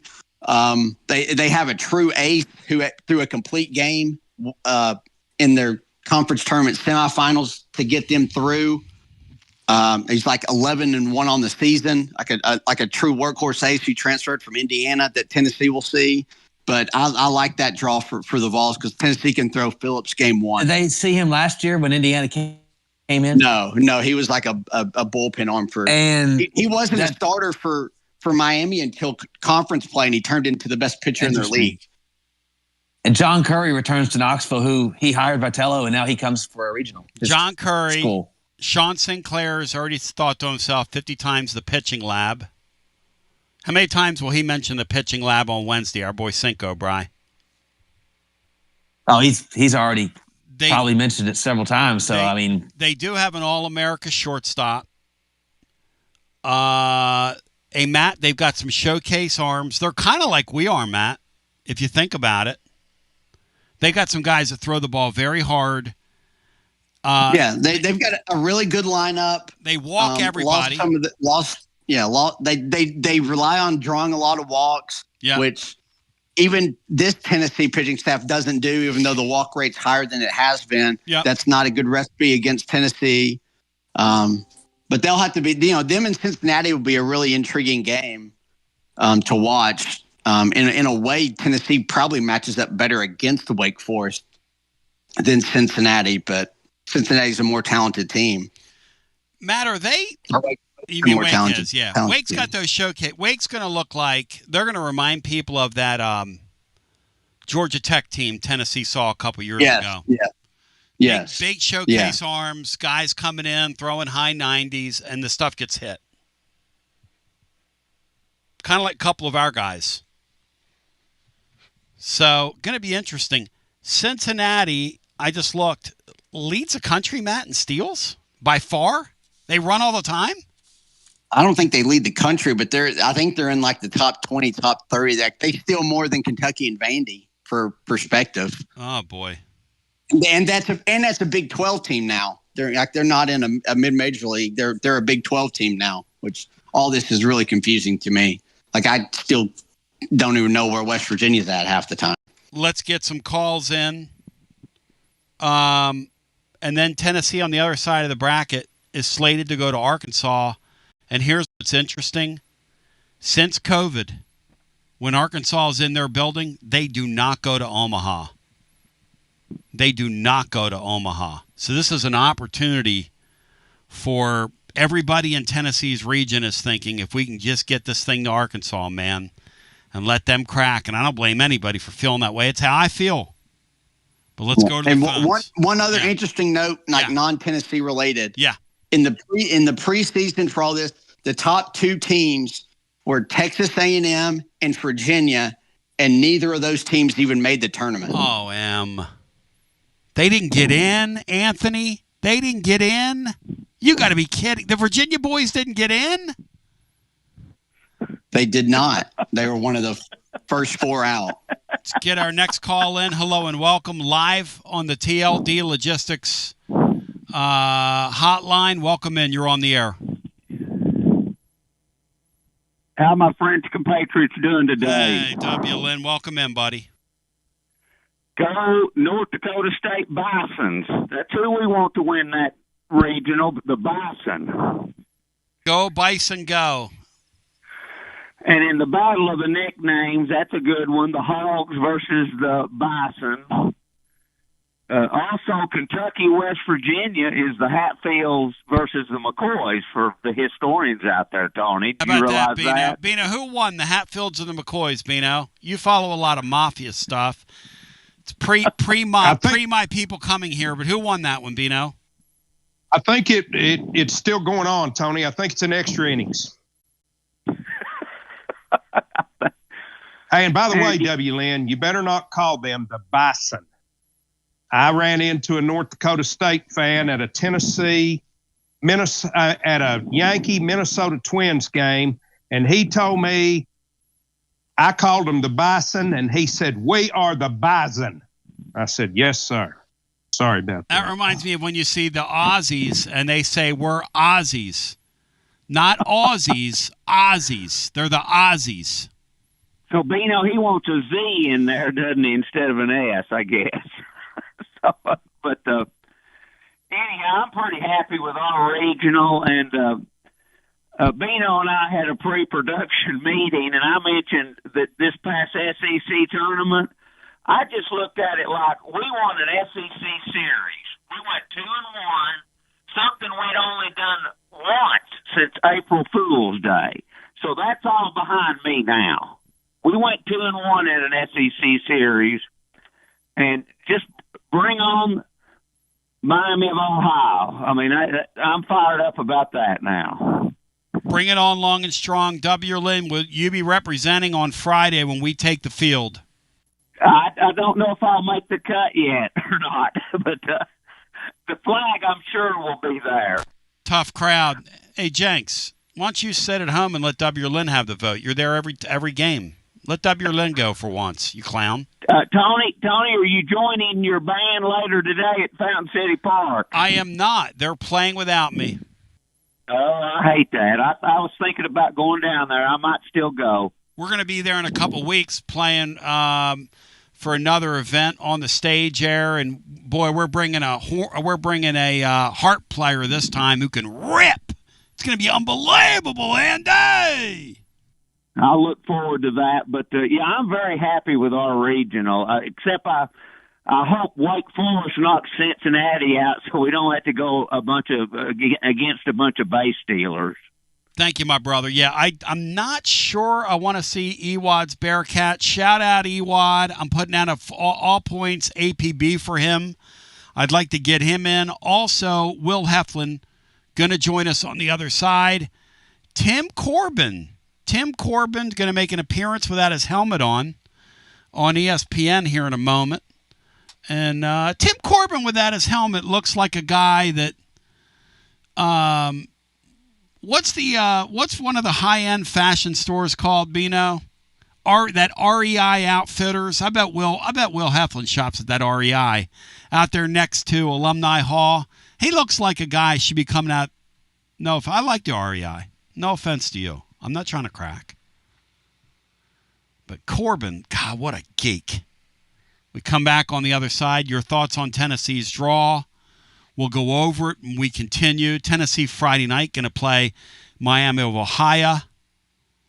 Cincinnati is in Tennessee's region.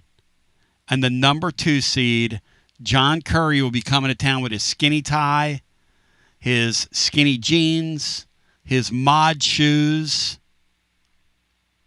Ironically enough, Matt, the guy that brought Tony Vitello to Tennessee will be here. Isn't that ironic, Matt? Isn't that crazy? The guy that gave us the Tony Vols era. That's kind of crazy to think about that. Hired Tony Vols and then had a disastrous football coaching search that included Board of Trustees members wondering if he was safe. Somebody called me that night and said we're worried about him. We don't know where he is. We ought to do this week. We ought to do a remember the deal in honor of Curry's reemergence, and we ought to give him a standing ovation. I really try to get whoever was Curry's right hand man, who was from Missouri and was the connection to Vitello. I can't remember the guy's name. Maybe we should try to get him on. I don't know where he's at. Look it up, Matt. Look, as Dave Sander used to tell us in high school, look it up. If you can find it, I'll put him on. And we're live at Calhoun's on Friday. I'm so fired up, focused, and prepared right now with the adrenaline and the cortisol going through my body. But Will Heflin joins the fray. I want his thoughts. And then we're all going to look at that board. And then Eric Waddell here in a little bit as well. He just got back to me. He'd be glad to jump in. So We'll do all that. We'll get some calls in. We'll stay on for a while. It's a holiday weekend, holiday day. Happy Memorial Day to you. Let's remember those. The reason why we get to celebrate this beautiful day in our country after this. This week is the perfect week to check out your Knoxville Smokies in the brand new Covenant Health Park. Tuesday through Sunday, pick a game. Like Thirsty Thursday with half-off draft beers, Harry Potter Night and fireworks on Friday, Margaritaville and fireworks on Saturday, and get out early on Sunday and snag your Matt Shaw bobblehead. So much going on every single night. Get your tickets now at SmokiesBaseball.com. Hi, I'm Jim Simpson, owner of Simpson Meats. When's the last time you grilled a really good burger or steak? One your friends still talk about. Our goal at Simpson Meats is to make that happen every time you have a cookout. All of our cuts of meats, steaks, burgers, briskets, and pork are always fresh, flavorful, and sustainably sourced. We are family owned, so we know the importance of knowing how and where your food is raised. We have been putting quality first since 1888. Visit our butcher shop off Lovell Road or online at simpsonmeats.com. Peace of mind is priceless, especially when it comes to your home safety and your family's comfort. That's why the pros at Pipe Wrench Plumbing, Heating, and Cooling created the Peace of Mind Maintenance Plan. Preventative maintenance for HVAC and plumbing is like changing your vehicle's oil, and experts recommend scheduling regular system checks to keep everything running smoothly. With Peace of Mind, you can safeguard your home from unexpected costly breakdowns and repairs. You'll get tons of benefits, including full system checks on HVAC and plumbing systems, water heater flushes, sewer camera inspection, 10% automatic discount on repairs, priority bookings, no service fees, and much more. Monthly service plans are as low as $20.25 per month, and total annual services are valued at over $1,500. Call Pipe Wrench at 865-264-8090 or book online at pipewrench.com to sign up or schedule your appointment today. And as always, same-day service guaranteed or the visit is free. Life never stops moving. And between the 30-minute commutes, daycare pickups, weekly soccer practice, Tuesday night yoga, X number of coffee runs, and that weekend trip to Grandma's, you're racking up the miles. What you need is a tire that can keep up. A tire designed for doers. A tire that's going to last. Like the exceptionally long-lasting Michelin Defender tire. With an 80,000-mile warranty and the safety and comfort you expect, you can forget all about the miles ahead and focus on getting to your destination or conquering your to-do list. Fleet Tire, I-275 exit 1B at East Woodland Avenue in Knoxville. That's Fleet Tire, I-275 exit 1B at East Woodland Avenue in Knoxville. Fleet Tire.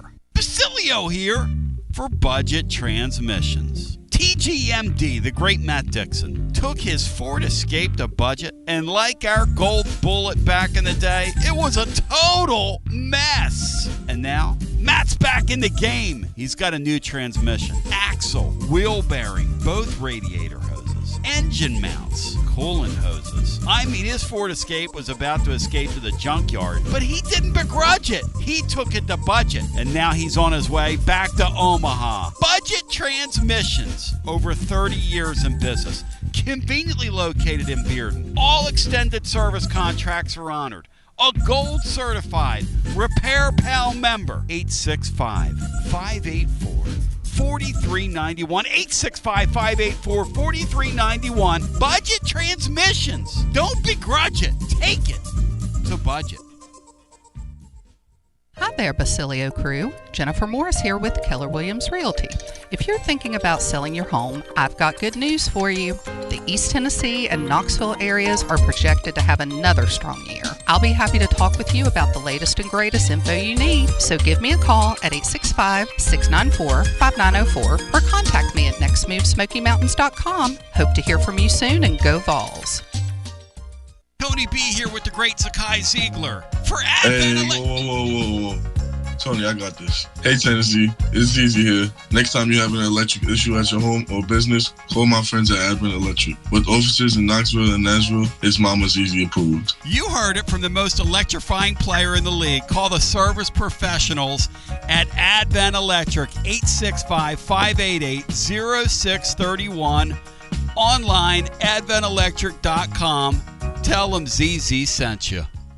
It's always magnificent. Mondays on the Basilio Show, presented by our friends at Fleet Tire. I-275 exit 1B at East Woodland Avenue in Knoxville. Fleet Tire, I-275 exit 1B at East Woodland Avenue in Knoxville. And now, back to B.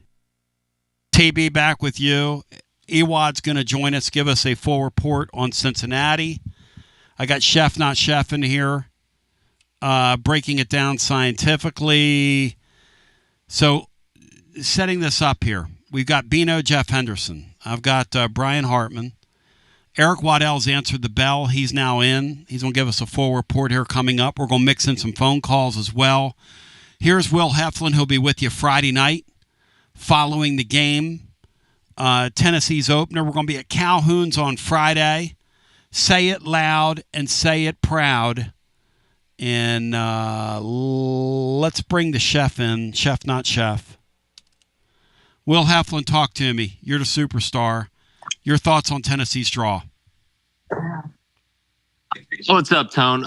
Regional-wise, I think it's fair. I think you got one of the tougher 3 seeds in Cincinnati. That's a sneaky group. They gave everybody hell in the Big 12 all year. And then you got, in my opinion, one of the middle of the pack, maybe lower half 2 seeds in Wake Forest. A lot of talent, but not a wow you season. So regional wise, pretty fair. And then Miami of Ohio, I need to dig into them. I frankly don't know a whole lot about them. Matt Dixon called our draw better than Vanderbilt's, who's the number 1 seed in the tournament. Do you concur with that?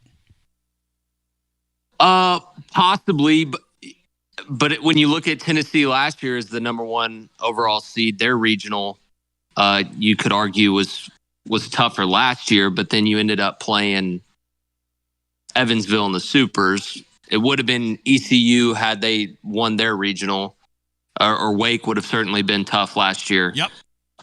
But Tennessee's obviously got to go, if chalk holds, and I don't want to look ahead, but it's hard not to think, okay, well, you may have to go to Baum Stadium for Supers. So that's kind of how it shakes out. Like Tennessee gets a little bit of a more fair regional, but then they've obviously got the, on paper, much tougher super regional matchup than Vanderbilt would have getting the 16 seed at home. I like the concept of going to Arkansas. Is that an uninformed thing to say? I like the fact that they've got so much pressure on them, so that crowd is going to really, really could weigh heavy on them.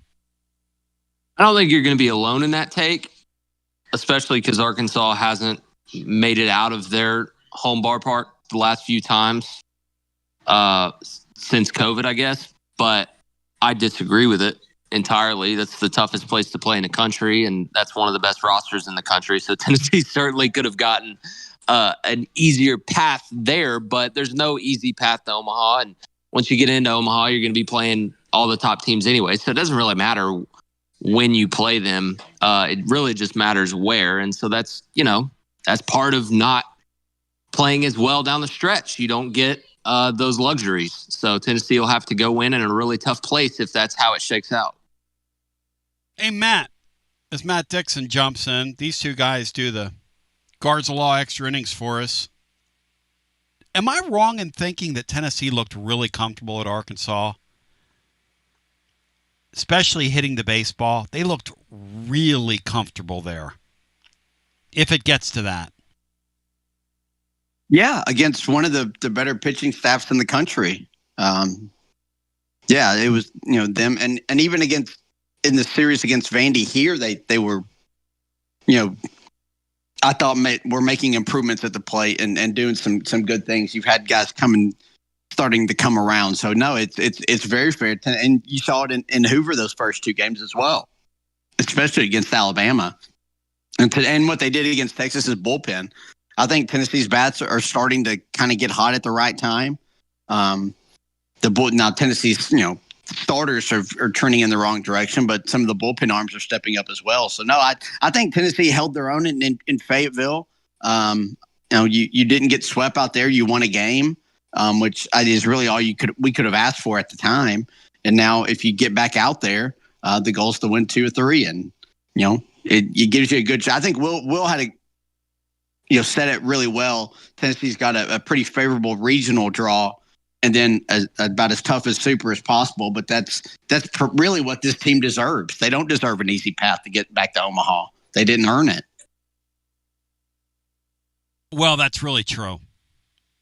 And the inconsistency, too, with the seeding of these teams, when you go through and you look at these brackets, and as Matt said, because they don't S-curve it, and also, Matt, they've got these travel restrictions as well, which can kind of bake the cake for these regionals as well in terms of making some tougher than others. It's never going to be perfectly balanced. No, that's right. That's right. And then when you start trying to, rob Peter to pay Paul, that's why people were like, well, how did you guys know that, through the process of elimination, we were talking about it in real time, it was either going to be Georgia Tech or Duke or the team that we see here in Wake Forest. It was either going to be one of those three teams. I mean, there's kind of no secrets in this thing, but this Wake team is going to look a lot like that Georgia Tech team we saw several years ago here. Big guys that throw the ball hard. Very much an underachieving team for the talent they have. I want to say, guys, just looking at a couple articles, they lost Ethan Conrad, Matt, which is one of their key players, right? That Conrad kid was probably their best player, right? So, they're down a star player from where they started the season. They've got a great shortstop. They lost a lot of stars from their team last year, which I think was preseason number 1, and wound up as a 2 seed because they underachieved last year with, they had Burns, had a couple of other showcase guys, and a first baseman, and I think a shortstop that were first round picks. So that they don't have the high end talent this year, but the results are kind of similar. It's probably a better all around team. To the phones we go at 865-200-5402. The other thing that's interesting that Matt brought up is, and this really makes you appreciate Tennessee getting back there. Texas A&M team Tennessee played last year, started the season at the top of the heap, didn't even make the tournament. Who was the other one, Matt? Who was number 2? Virginia. It's remarkable. That is a tough. Baseball is a hard game. College baseball is so hard to maintain the level that Tony Vitello has. And listen, Saturday drove me nuts. I don't hide from that. I was on here not in freak out mode because I kind of keep it in perspective, but just the unwatchability of that. But at the same time, you have to tip your cap and say, geez, the consistency of this thing. I mean, Will, you were inside of it. You have got to admire, because these guys have been uneven all year, and they managed to finish with the 14th seed overall. Is that what we are?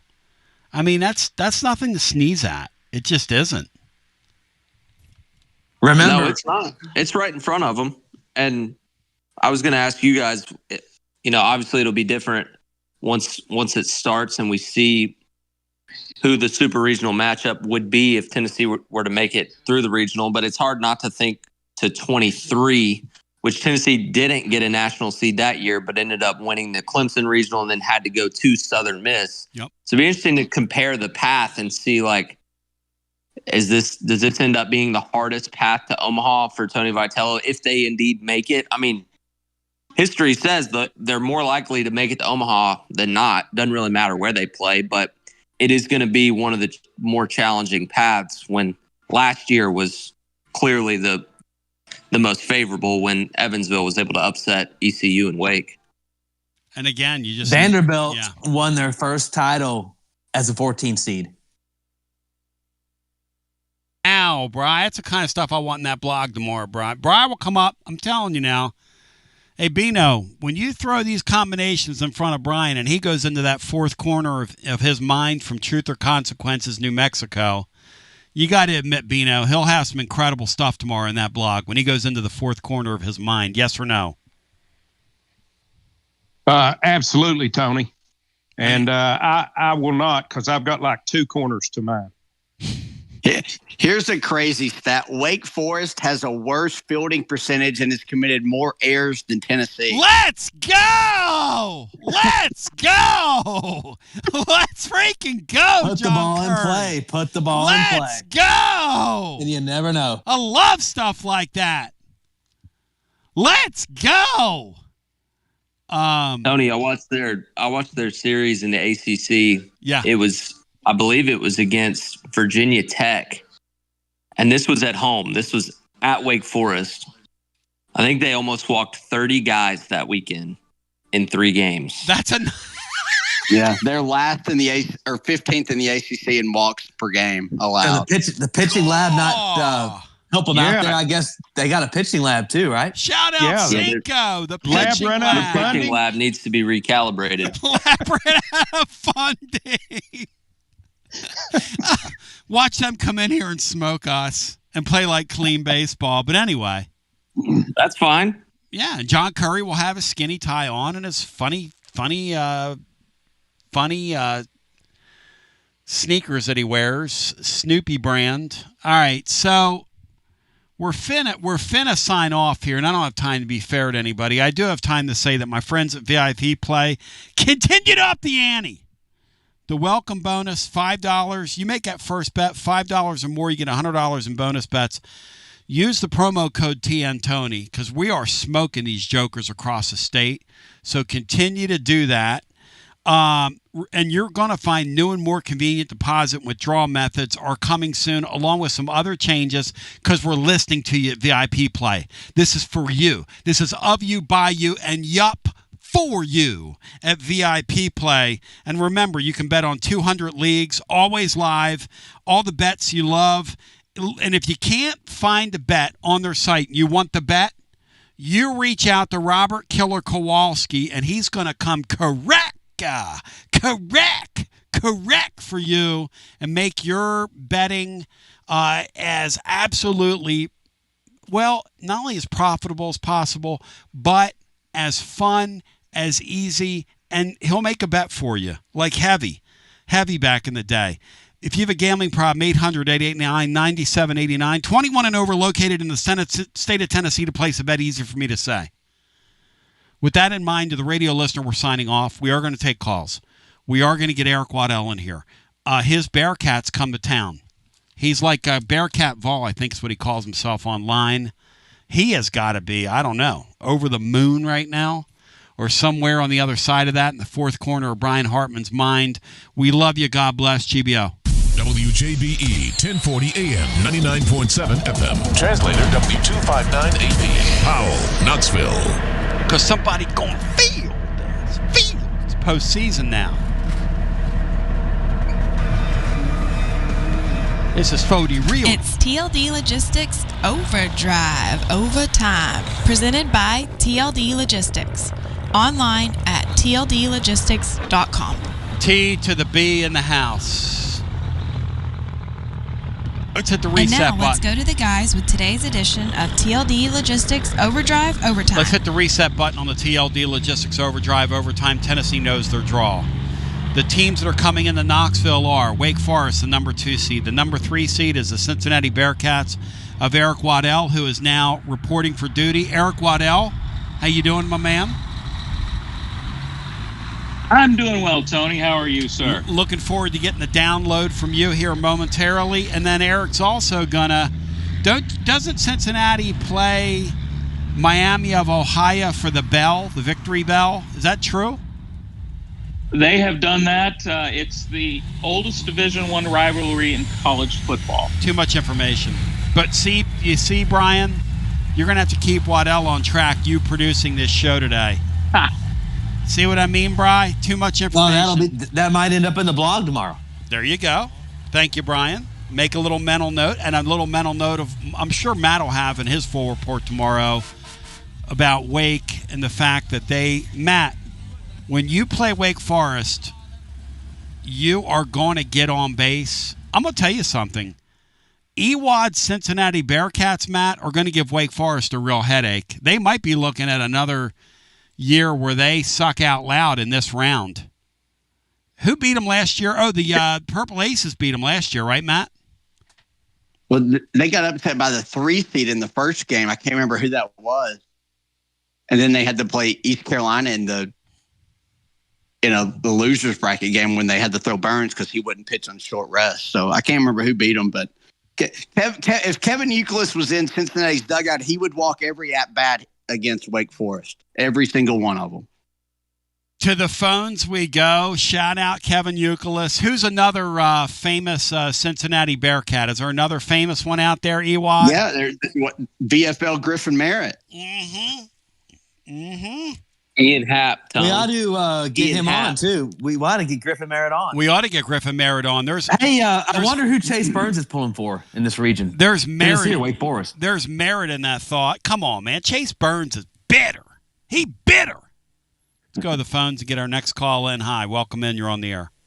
I know Chase Burns might just cut the difference and pull for the Bearcats. What's up? It's Bobby. Welcome in. He's in Cincinnati's system, so who knows? Man, some observations quickly. I actually think our 2 and 3's kind of flipped. I've seen Wake play a bunch. I don't think they're that good. I think they're closer to a 3 and Cincinnati's closer to a 2. Anybody got any opinions on that?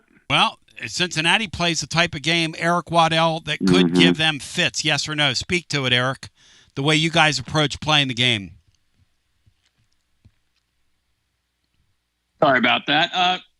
Here's the thing. They move a lot. They will run more than almost any team in the country. I think that is out of necessity. They don't have they have some talented guys, but they don't have like Tennessee's talent. Yep. So the only way they can beat a top-notch team like that is put pressure on them. And, hopefully, if from Cincinnati's view, you try to, create situations where you force the so-called better team into trying to defend something they're not used to trying to defend. And that's really very much their philosophy. Punch and Judy baseball. So, yeah. Yeah, and respect it. They do it very well. Another observation, something that's a little bit Tony, old school. It used to be that was baseball. You'd move people around. You'd try to bunt. You'd try to steal. You try to do all kinds of different things. Now it's just sit back. It's Earl Weaver baseball where you sit back and try to hit 3-run home runs. So that they're kind of the old school team. Which is exactly how Wake Forest is. Wake Forest scores via the long ball, and they have the showcase arms. They just don't know where the ball's going half the time, to Matt's point. But go ahead. Continue. Bit of a pitching meth lab down there. Yes. That's pretty good. I want to ask about I've got a little bit of latitude and longitudinal bias down here south of Myrtle this week. I think Florida may have gotten the easiest draw of any singular 2 seed in the whole tournament. I would have rather been their 2 seed. I mean, obviously, playing at Coastal, I'm down here. That's a good baseball team, but they're not elite. And then across from them, I guess that is is that the 9 or is that the 10? Forgive me. Matt, who's across from them? I think they were the 10, right? So whoever is a 7. No, LSU's 6. I don't remember who the 7 is. Georgia's 7, right? Oh, Georgia. How about that? How about Georgia and Florida to get to Omaha? How about that?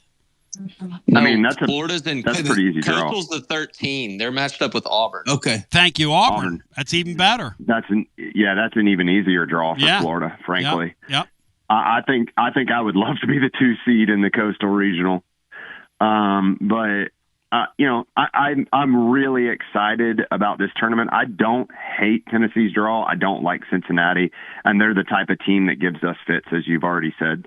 But also, Tony, you are dead on about this Arkansas thing, and I agree with Will and Matt in theory, but you're dead on. That team has a bugaboo at home in the Supers. They always have, and they always will. I don't hate it for us. And I'm not even. I mean, they did get. I mean, like their regional's losable, just like us.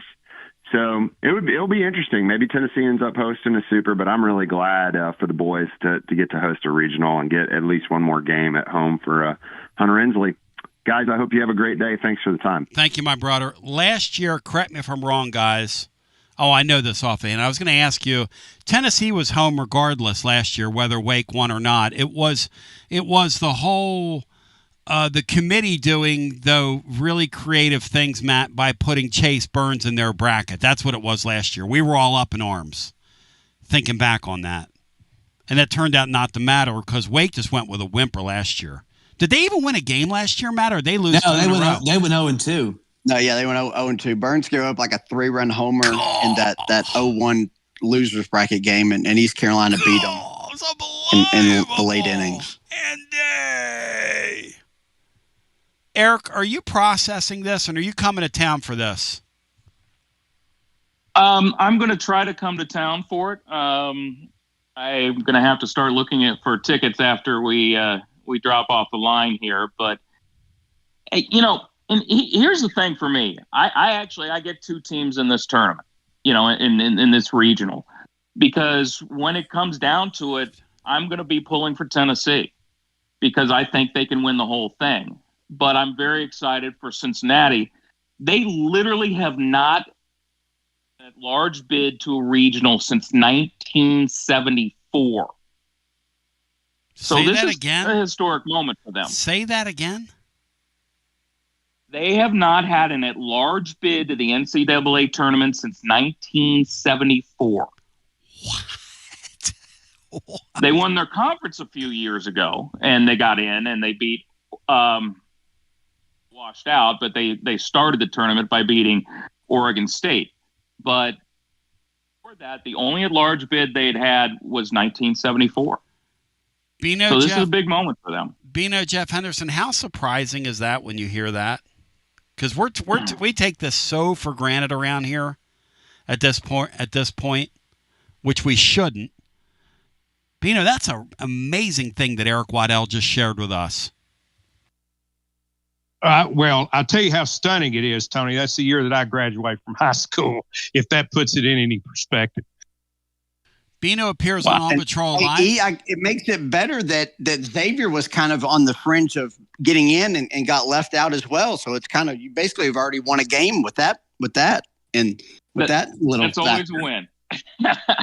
That's remarkable. That's always a win.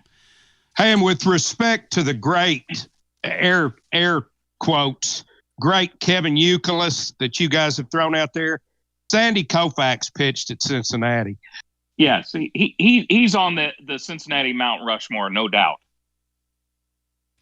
Wow. Arguably one of the best pitchers ever was a Bearcat. Sandy Koufax and Butch Jones. I'm putting that in the blog tomorrow. That's the first time Butch Jones' name. It's not like the other. Sandy Koufax, Kenyon Martin, and Butch Jones. Hey, tell me this, Sheffy. You were on campus the same time as Butch Jones. What'd you think of Butchie Boy there, Will Heflin? What was your take of him? Well, he was certainly better than the couple guys he was around. My first cousin's actually married to his son, so I'm kind of... God, it's unbelievable, Andy. He ain't saying anything about him. Let's go back to the phones. Basilio stepping in. What a great guy. Poo-poo. What a great guy. It's unbelievable. That's like I was just saying. Butch Jones is a good dude, man. Welcome in. You're on the air.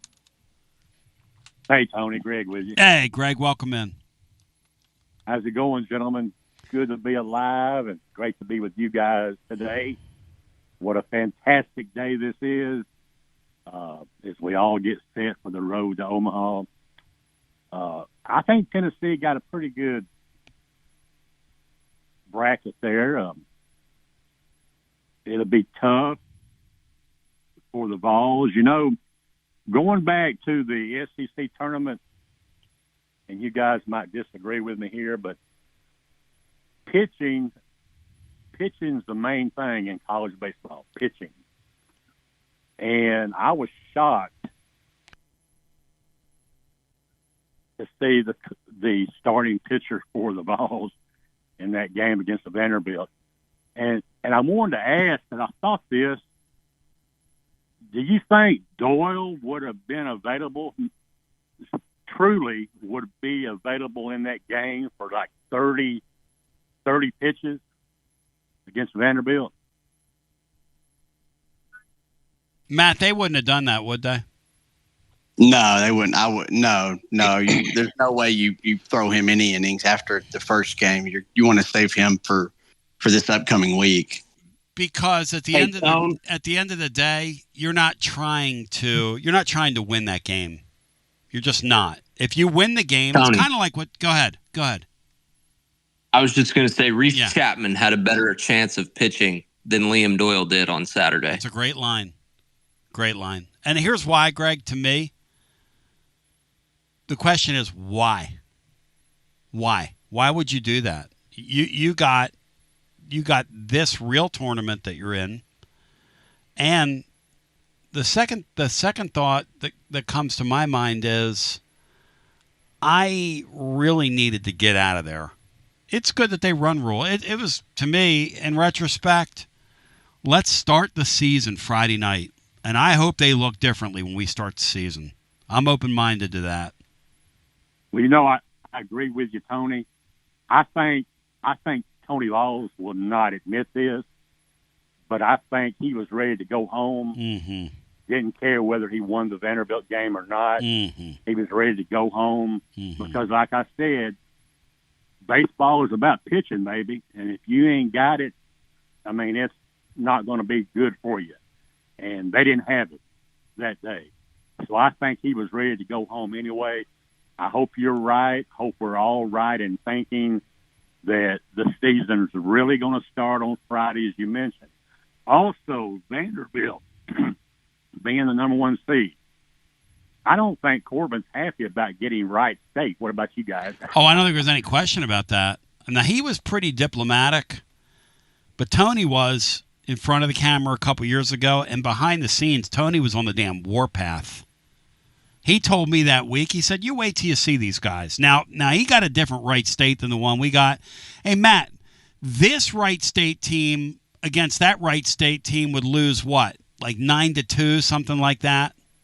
That Wright State team we saw was the truth now. That Wright State team would score 12 to 15 runs against any mid-major pitching staff, pretty much. I mean, that lineup was so good.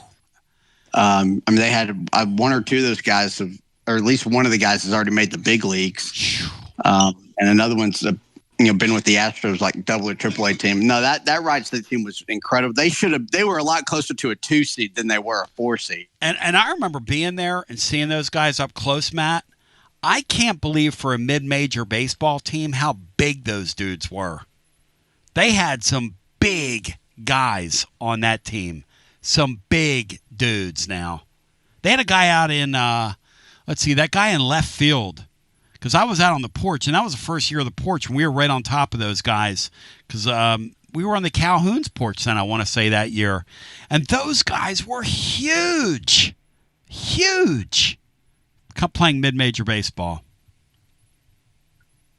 Hey, Tony, on the way out, yep. If I may mention, we've got another Tennessee team in a different World Series, Walter State. They won their first game Saturday. That's awesome. In a classic, I guess you could call it that. I don't know if Walter State would call it that, but a 10th seeded East Oklahoma State took Walter State to the bottom of the ninth. They were tied 10-10. Walter State walked it off with a base hit to win that game. And they'll play again today at 7 against McLennan, another great team in the World Series of the NJCAA. So I mentioned that. Yeah, Will and I were talking over the weekend. You see great baseball, Will, at that level. I mean, you see a lot of great players playing at that level. A lot of draft picks, a lot of very good players, Will, at that level. Yep, and a lot of guys that infiltrate right on into the SEC, ACC, and Big 12 the following year and contribute right away. I'll tell you another thing that's interesting, Matt, about today's game. You see some of those Northeastern teams. Well, Northeastern comes to mind. But, some of those teams find these pitchers. Think about the kid this year that had the stare down the other day with Fisher, which was really funny. The game pissed me off so badly, Matt, that we didn't talk about it in the post-game show. But when Fisher got in that batter's box and called that timeout, and that kid stood there and was rocking back and forth and was getting ready to throw his pitch. Bino, I don't know if you saw that little stare down, but that little 5'0" kid from Vanderbilt, their second pitcher, who likes to work really fast, got so put off by Fisher. It was so funny. It was so great. The point I'm making is those teams are full of guys that you will see in this league next year. These teams are really involved with all these kids, and they pick these teams apart. But go ahead, Bino. I don't know if you saw that or not, but it was really funny. No, I did not see it, Tony. I was listening on the radio at that time. But one of the draws to JUCO has always been that you can be drafted every year out of there. You can be drafted your senior year of high school, go JUCO, be drafted as freshman, be drafted as a sophomore. So there are some really good baseball players at that level. One other thing to point out, Tennessee did not make it so, but generally speaking, Matt, that number 1 seed that Vanderbilt's locked down has been an albatross around the neck of whomever holds it going into the tournament. Yeah, for whatever reason. But usually that number 1 team has kind of been there all year, which is why if it had been Texas, I would have probably thought they weren't getting out of their own regional. But, it's Vandy, and Vandy's kind of played their way into it, whereas most teams just kind of hold on to it throughout the year. So, but again, this year is so wide open that I think there could be a number of upsets, and I think there could be half the teams in Omaha aren't national seeds. And I don't know when the last time that happened is, because I just think the thing is so wide open. There's just no dominant teams at all.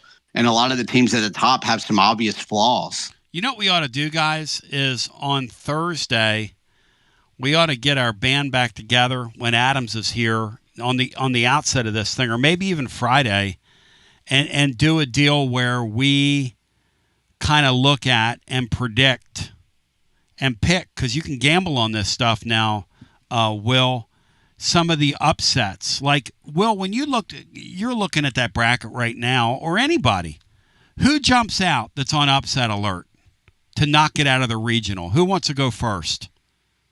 Of those 16 teams, who jumps out at you guys? You're asking who is on upset alert, or who might be doing the upsetting? Well, whatever you want, but of the top 16 seeds, right? Who, when you look at it, you go, man, that team's on upset alert. That team's on upset alert. Look at this draw over here. Oregon State's number 1. All right, tell me why. Team played a cakewalk schedule. They're not very good. They got TCU as their 2, who could have easily been a host. It's a program that knows how to get to Omaha. I just don't think Oregon State is as good as their record says they are. Okay. Because they were independent. We talked about Florida. You never want to see a Kevin O'Sullivan team in June. There's at least one in every 4-team pool, right? Like Kansas State is not going to be an easy 3 seed for Texas. They went into Fayetteville last year and won that regional. And then Louisville and ETSU are a tricky 2-3 for Vanderbilt. We kind of touched on it. So if Vanderbilt can make it out of their own regional, you like them in the supers, but that's not an easy regional by any means. And then lastly, I'll say Clemson's just kind of had the bugaboo whenever they've hosted, and West Virginia and Kentucky are 2 of the just feistiest, the kind of thorn in your side type teams that have a ton of fight. So those jump out at me off rip. And then Georgia Tech going to Ole Miss, Danny Hall's retiring. Anytime you have a coach who's about to retire, Creighton's the same way. There's just a little extra something that comes along with that. Guys really fighting for their skipper. Back to the phones we go. Matt, the year Tennessee played in Hattiesburg, wasn't that manager quitting? Yes, and Palmieri at LSU in 21. Yeah, he retired. That was another kind of factor where I thought Tennessee and Georgia Tech could be paired up. Tennessee could send a coach to the retirement home for the third time in like 5 years. Cincinnati's director of pitching performance, Josh Reynolds. I'm sorry, Tennessee director of pitching performance, Josh Reynolds, was Cincinnati's pitching coach in 2024, Ewad. How about that factoid uncovered by Mike Wilson? It's just a short drive down I-75, brother. Too bad Butch Jones made it. Did Cincinnati give up a lot of two-strike hits last year, E? Interesting. You want the truth, Matt? I couldn't answer that question. That's who I'm blaming. Joke, That's who I'm blaming. That's who I'm. Go ahead. 6 o'clock on Friday night. ESPN Plus has the telecast. Tennessee, Miami. Go ahead, E. Then we got to go to the phones. Yeah, just real quick. You were talking about teams that would be on upset alert. Yep. Put in a hosting the region, but you're hosting two pretty good baseball programs in Oklahoma State and Duke. That could, that could be a danger spot for the Bulldogs. I think that's right. And the Bulldogs are a spot, Matt, where the crowds don't show up. It's not a big deal there, which is, it's kind of a soft target. Sort of like when Ole Miss fought their way out of South Florida in front of about 50 family and friends down there. I'll never forget seeing that, guys. When Ole Miss had their launch, Brian was talking about that the other day. They played a game down there, Brian. About 100 people were there.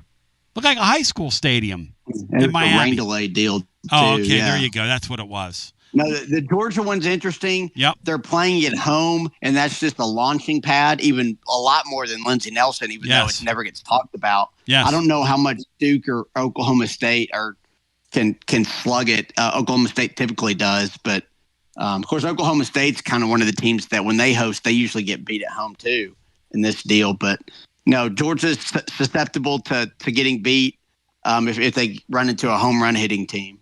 Shout out Mike Wilson for that factoid. Back to the phones we go. If you want to get in, 865-200-5402. We celebrate the fact that Tennessee is back in the NCAA tournament, and we now know our draw. And yes, John Curry is coming for you. Hello and welcome in. But Cincinnati's coming for John Curry. Hello and welcome in. You're on the air. Hey, Tony. It's Parker. How you doing? Hey, Parker. Welcome in. It's been a while since we talked. You're a good man, brother. I want to shout out the real Parker from Morristown because, like I too am in Morristown. That's my in-laws' house here for the weekend and everything. So shout out to him. But thanks to all the servicemen and women who paid the ultimate sacrifice as we celebrate this weekend and this holiday. But hey, I could have been happier when I saw that draw. The only thing that made me nervous was hearing that Cincinnati steals bases, more than, any kind of Brinks Armor hold-up heist. That's scary. But they have to get on base first. So, the question is, can our pitching staff keep them off the base paths? But anyway, like I said, I'm very happy with the draw. And like you, I will be happy if we make it to the Supers. Anything after the Supers is absolute cake and icing too. Not really happy with the season, but not really all that surprised either, considering how much we lost. Yep.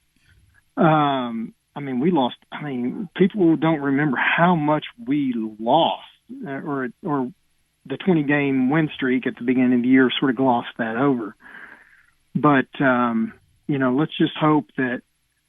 I guess first of all, let's hope we do the punching first against these teams, and they don't punch us. But as far as the Arkansas regional, I was pointing out to my oldest.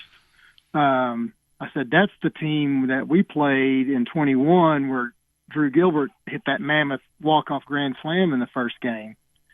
I said, so maybe they can do us a solid. Well, you know what's crazy? You know what's crazy? Since that game, and I'm convinced that if Wright State would have won that night, Wright State was coming out of that region. Hey, Will, you played that sport. If Wright State wins that game, do they get out of there? They had a lot of baseball team. I don't know we could beat them, Will, twice in a row. I haven't watched them a ton. No, I mean the team back then. The team back then. The team we. Oh gosh.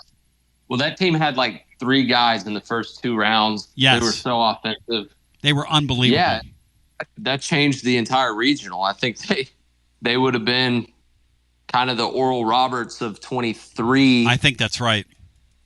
If they were able to hold on to that first game, but Drew Gilbert happened, and that's one of the biggest moments in Vitello's career. It's certainly a turning point. So Matt works out. Matt was saying in the first hour, Will, that, and Matt, is this correct? They have not won a game since that happened, an NCAA tournament game, though they've been there just about every year. Yeah, they've made it every year except last year when Northern Kentucky upset them. But I don't think they've won a tournament game since they changed coaches. Wow. I think Danny White hired their coach at UCF like 8 or 10 years ago. And the guy they have now, they make the tournament, but they haven't won a game in it, unfortunately. Which is kind of a shame, kind of like Belmont basketball under Rick Byrd. Like you would hope at some point they would win a couple of games or at least get to a super, just because they probably deserve it as a program. Really good point. That's true. Hey, on the way out, Tony, can I make a book suggestion? Hit it. Everybody, do yourself a treat if you haven't already, and read Ryan McGee's Road to Omaha. It covers the 2008 College World Series, but it wraps the entire College World Series history around it. And it is an exceptional read, especially if you love college baseball. Thanks for working today, Tony, and Matt and Will and everybody else. I appreciate it. Thank you, my man. Yeah, let's celebrate college baseball. It's as American as it gets. Sport of college baseball. I mean, you look at these kids, Bino, when they were doing those draws, and you look at some of these teams from all over the country that they had in there and some of the smaller schools, you could just tell how much it means to these kids to get an opportunity to do this. And it pulls, the 4 corners of the country together and all these different cultures. And I really wish we would have had West Virginia here. It would have been a lot of fun. Instead, we get the stodgy Wake Forest people. We get the money people coming in, which the local merchants will be glad. But Beanstar, that is so much fun to see all those kids have their moment today. Oh, yeah, it's what it's all about, Tony. They've turned Memorial Day into a celebration of college baseball, and I think it's genius to do. And the thing that I've come to realize today is I never in my entire life thought we would ever get to the point here where we just took for granted making this tournament. It's unbelievable that every year we make the tournament now. How can that be, Will? How can that be, Will? We've hosted 4 in the last 5 years. Tennessee just put a graphic out, and I don't blame them.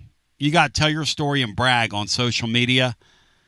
I mean, you come here. It started in 2019. Really, they would have made it they made it in 2019. It would have been 2022. So they would have been going on, I think, 8 straight appearances, 7 or 8 straight in a row if COVID hadn't happened. Tony tells me, Will, that 2020 team that you were a part of was absolutely going to the College World Series. I thought he was nuts at the time because you guys hadn't done it yet. He was so. I mean, obviously, you don't want to be like, you got a national pandemic, you got bigger fish to fry, but he was so crushed over that because he said, man, you just have no idea how good our team is. Speak to that. Oh, we were so good. And, the proof is in the next season, we were the number 3 overall seed with the entire same infield, catcher, and the outfield was essentially the same, but Gilbert and Jordan Beck were a year older, so they were sophomores starting every day. We lost Solari, who went in the 2nd round of the COVID draft, and Zach Daniels, who went in the 4th, were the 2 guys that Gilbert and Beck replaced, who were both ultimately first rounders. So you had 4 outfielders in the first couple rounds. You had the same infield as the 21 team. You had the same pitching staff. But you also had Garrett Crochet on that team, who is currently one of the top, 5 guys in the AL.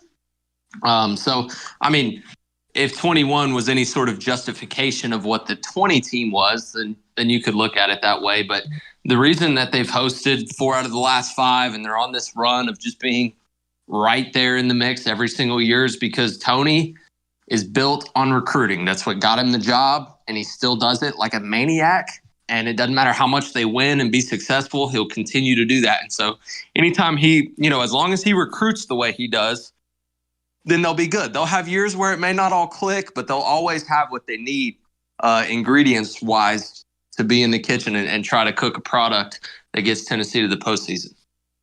And that's well put, because we have a tendency to get impatient.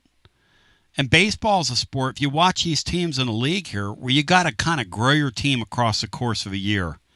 And for some, it works out. Matt, Vanderbilt comes to mind. That Mississippi team, Matt pointed out, that Mississippi team probably 3 weeks ago, a month ago, Matt, probably if you'd have told somebody, hey, they're going to finish 10 in America, you'd have gotten laughed at. But let me ask you guys this. Because you bring me to a really good 10th in the SEC. Yeah, there you go. I mean, you bring me to a really great. That's an interesting point you bring up. Tony's been here 8 years now, guys. His first team was the least talented. The next year you're talking about, you guys make the NCAA tournament. Pretty good. That's a pretty good team, by the way. The following year, he believes, would have been a World Series team. The following year was a World Series team. The following year, that's the best team that couldn't get out of the Super Regional, but still a great team. And then we know what happened the last couple of years. Here's my question for you guys. Where do you put this Tennessee team? Anybody on the panel here, you guys all follow it. Where do you put this Tennessee team when you juxtapose them with any of those groups? Where are they?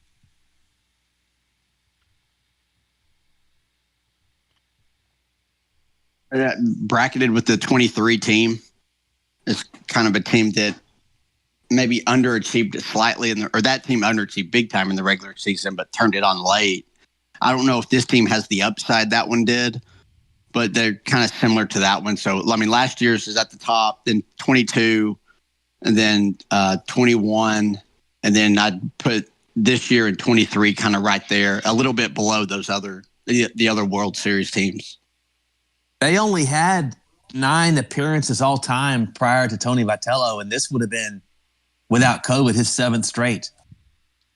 It's his 6th straight. And it's only the 8th time. It's only like the 8th time in school history they've hosted, which is a remarkable number. Does anybody else have a thought? Go ahead. Not Matt. just hosted. They've been the number 1 overall seed twice. Sugar. And I think I just saw a stat. As good as Vanderbilt's been, this is only the 2nd time they've ever been the number 1 overall seed. And Tennessee's been it twice in the last, 4 years, 5 years? Wow. That's crazy, man. I just don't think that the book has been fully written on this year's team. I know that there have been some struggles, but this isn't a bad baseball team, and it's a team that has talent. I just don't think the book has been written on these guys yet. Dino, you have a thought on where this team compares to, because they on paper, obviously they're better than, I guess they are. I don't know. But to me, they're kind of incomplete, and they have been incomplete, and they were going to be incomplete, and I don't know what I'm trying to say here. They're not. They're just not. And Tony tried to tell us this earlier in the year. They're just not his most talented team. In fact, they're probably in the top 4 of one of his leaner teams, in my mind. But go ahead. Your thoughts, Bino. I think Matt categorized it just about perfectly. And I think the draft will probably show that this isn't quite as talented a team as we're accustomed to seeing. under Coach Vitello. But Eric's right as well. Let's see the final chapters here. How about you, Will? You played. Where would you rank them against the first couple teams that you played on with T? Well, guys, it's a postseason sport. I'm not ranking anything. Go! I mean, come on, Tony, Nega can't have Dave. this conversation. Come on, Nega Dave. It's a postseason sport, Nega Dave. I was thinking that when I started. And, hey, did you guys hear? It was that right after the bracket had been fully announced. Tennessee was one of them and Arkansas were the last two, I believe, but they were kind of breaking it down on ESPN2, and Mike Rooney said he still believes it's the most talented team in the country. So it's like you've got that side of the coin, but the results are the results. So maybe it doesn't feel like the most talented, but it's kind of hard to figure out where this team is, not only on the field, but also on paper. Like, what are they? I don't know. Hey, Mike Rooney will lull your ass to sleep and strike you like a viper, Bino. I don't trust him. He picked Tennessee to win in Hoover last week. He might be more involved than Chris Burke right now. I don't trust him. He told me off the air when we played them in that Super Regional, he said, we'll be lucky to score a run. Sure, Mike. Bino told me, he said, do me a favor. Off the air about that guy. You remember being how mad we were? We fell for his stuff, hook, line, and sinker. He killed us, Bino.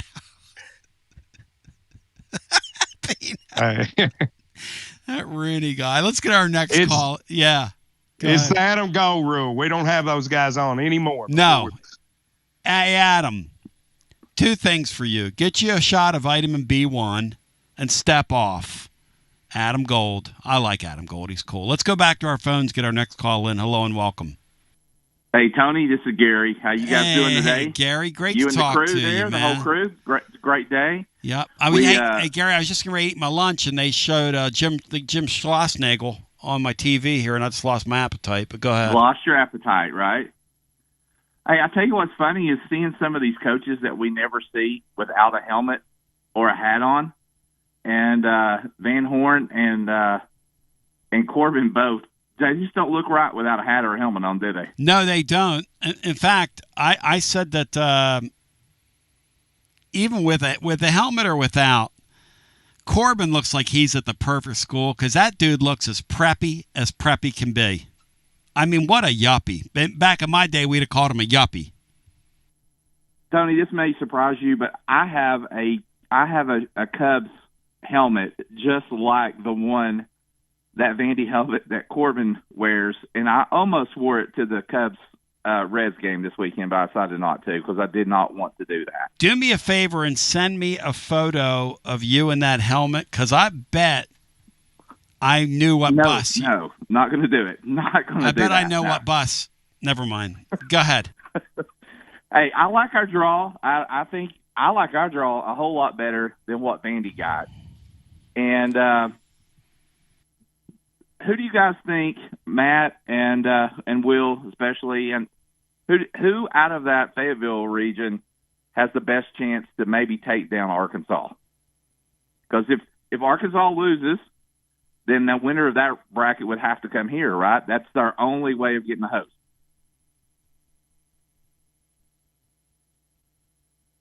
Yeah, that's correct. Kansas, Creighton, North Dakota State are your possibilities there. What about Creighton? What do we know about Creighton? I don't think I know anything, but they've got a pretty good history of baseball. Yeah, I think their coach is retiring too at the end of this year. And ironically, if they were to get back to Omaha, they'd play in their home ballpark because that's where they play every game at, which is kind of interesting. That Kansas team is really scrappy. They've played in a lot of back and forth, wild type games. So if they can get Arkansas in a,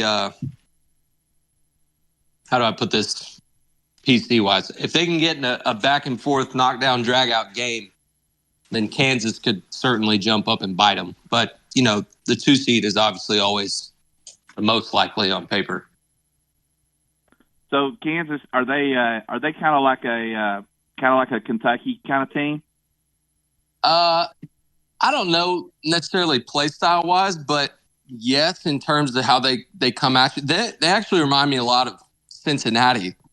I believe they had a really good series of some wild games against each other there in the Big 12, but Kansas just kind of seems like that cardiac team this year, where they're having late comebacks. They had walk-offs.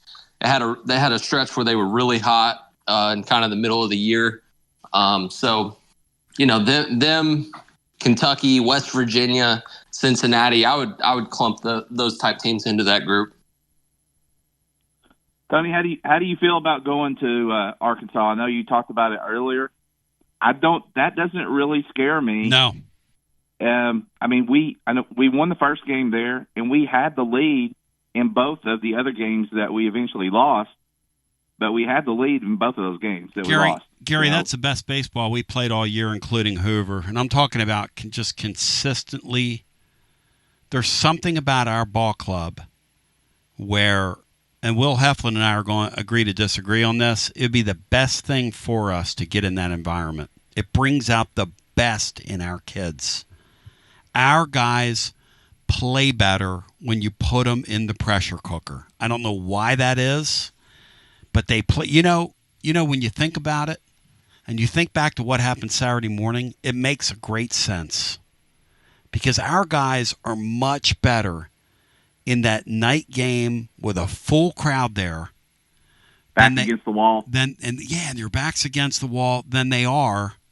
Now, all that said, these guys haven't been able to win a getaway game, a prove-it-to-me game yet, a rubber match, as we say, which is a very strange thing about this baseball team because we're getting ready to run out of chances here. So here's the other thing. Go ahead. I'm going to ask you something, Gary, while you're – go ahead, finish your thought because I got something for you guys. Well, I was going to say my solution to that is it – and I've talked to Will about this and I've talked to Matt about this last couple of weekends. Yeah. But I think in this situation, in that game, that third game or that meaningful game that we have lost, yep. I think you've got to move A.J. Russell to that spot. He's got to start that game. And I know we got all week to kind of talk about that. So you walked me right into that. It's funny how you mentioned that. Orange Throat said today in his report over at tclub.team, and I argued with him, that you can't let Tegan Kuhn start one of these postseason games. Bino, do you find that to be that you cannot let him start post-game, the third game here? Bino, do you agree with that? Well, Tony, I'm generally a guy that says stay with what you've done throughout the entire year in your rotation. Yes. But I don't think that we've ever settled on who should start game 3. Let's go around. I think that's up in the air. If A.J. Russell is healthy enough, I would start him. Go around the horn. Matt, then Brian, then Eric. I got to take a leak. Go ahead, Matt. Ideally, I think you would like to do that. The only question would be is can you get through your first 2 games and win them without having to use Russell? Because you ultimately, and especially that second game is the one you have to win because that puts you in the driver's seat. Can you get through those games without Russell? Then I say yes. But I also don't think you can go into the weekend with the plan to hold him until game 3 because I don't know if you have enough depth otherwise to do that. But I just don't think Coons is going in the right direction this late in the year. I do think that you do need to make a change there, but I don't know if you can for certain use Russell unless you can get through those first 2 games without throwing him. What do you think, Will?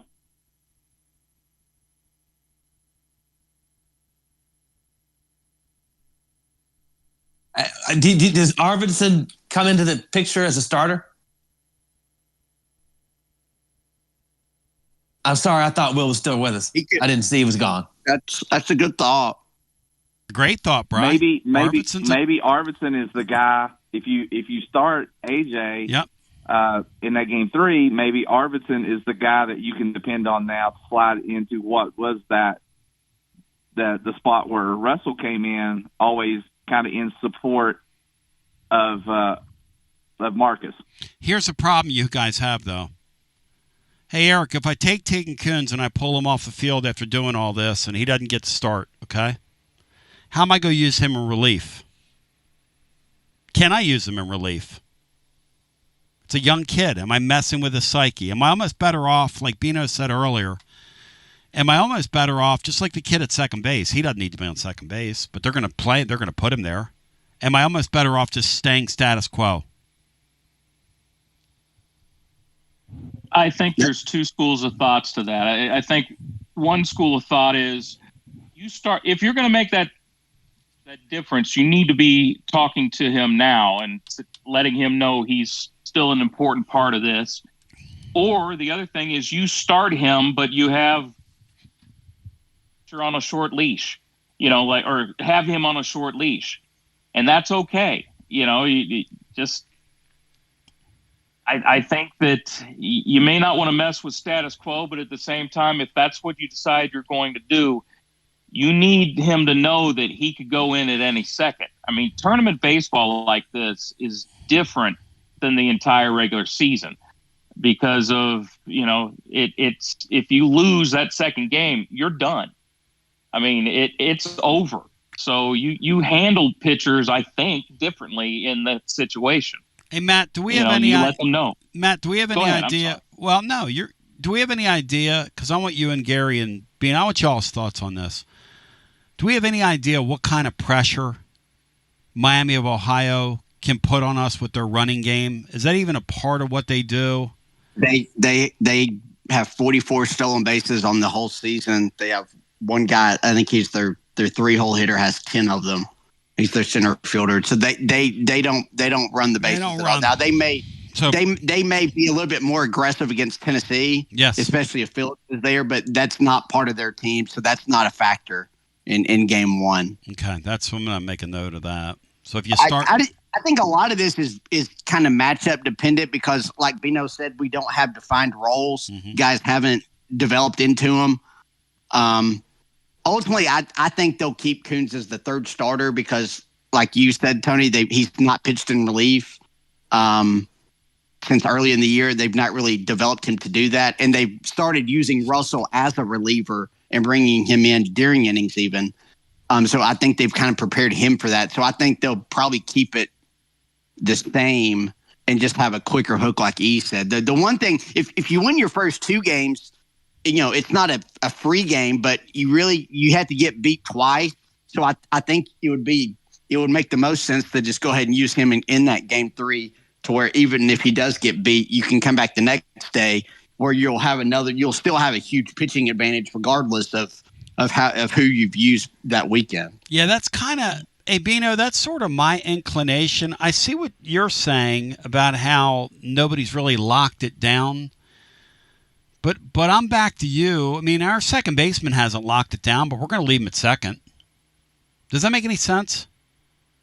Yeah, it does make sense, Tony. And as we've had this now, I think that's apples to oranges because of the way that Curley's begun to swing the bat. Mm-hmm. All Tegan Kuhns can do is go in there and pitch. Yeah. But as we've had this discussion, I've changed my mind. Based on what Matt said, I do think you have to have A.J. Russell in position to use him in game 1 or game 2. I don't think you have to be definitive about it, but you probably are going to wind up with exactly what Matt said, with him starting game 3 with a quick hook, if need be. Hey, Gary, bottom line is this. You look at Tennessee's pitching this year, you look at it on paper and you go, wow, loaded.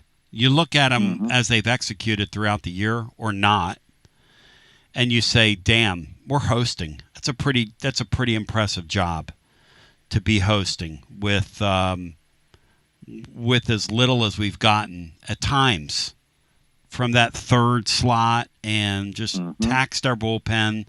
So after we've talked it over, what do you want to do? What's your approach? Well, Matt, what Matt said makes a lot of sense, especially if we win the first 2 games, because if you can get through, I think the first game is key. If you can throw Marcus Phillips that first game, which is what I would do, and especially if Miami of Ohio is not that big a threat to run or steal bases, you hope you get a really, really good hitting performance that game. We get a big lead, and you don't have to use A.J. Russell that game. And then Liam Doyle goes in game 2. He goes back to what he's supposed to be and what he has been earlier in the year and throws a great game. Then maybe you don't have to use Russell the first 2 games, and then you got him fresh and available. Maybe you do stick with Teagan Coons there, but have A.J. Russell ready and available to come in.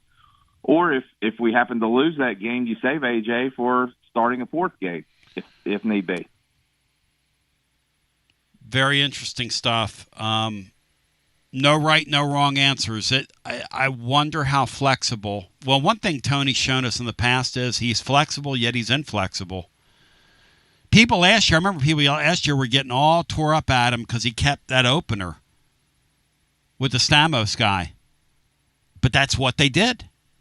Yeah, that's a good point right there. And that's a really good point. And people were like, what are you doing? Stuck on that, yeah. Why are you gave him a hard time. Why you tried to peer pressure him into that. Well, I remember we were at watch parties. People were like, why is this guy going to give up a run before? Why do we want to start a game down 1-0? Why don't we just start the game down 1-0?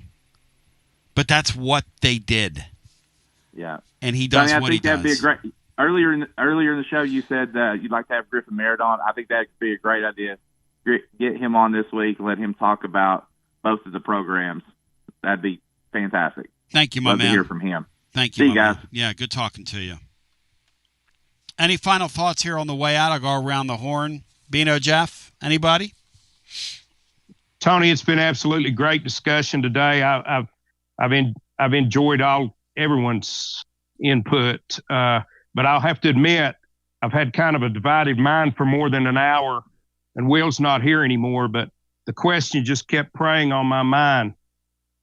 Did Butch Jones speak English at family reunions? Or he needs to ask his first cousin, is the guy really a dipshit away from the cameras? How often does he get purple-faced at family reunions? Only when they talk politics, I'm sure.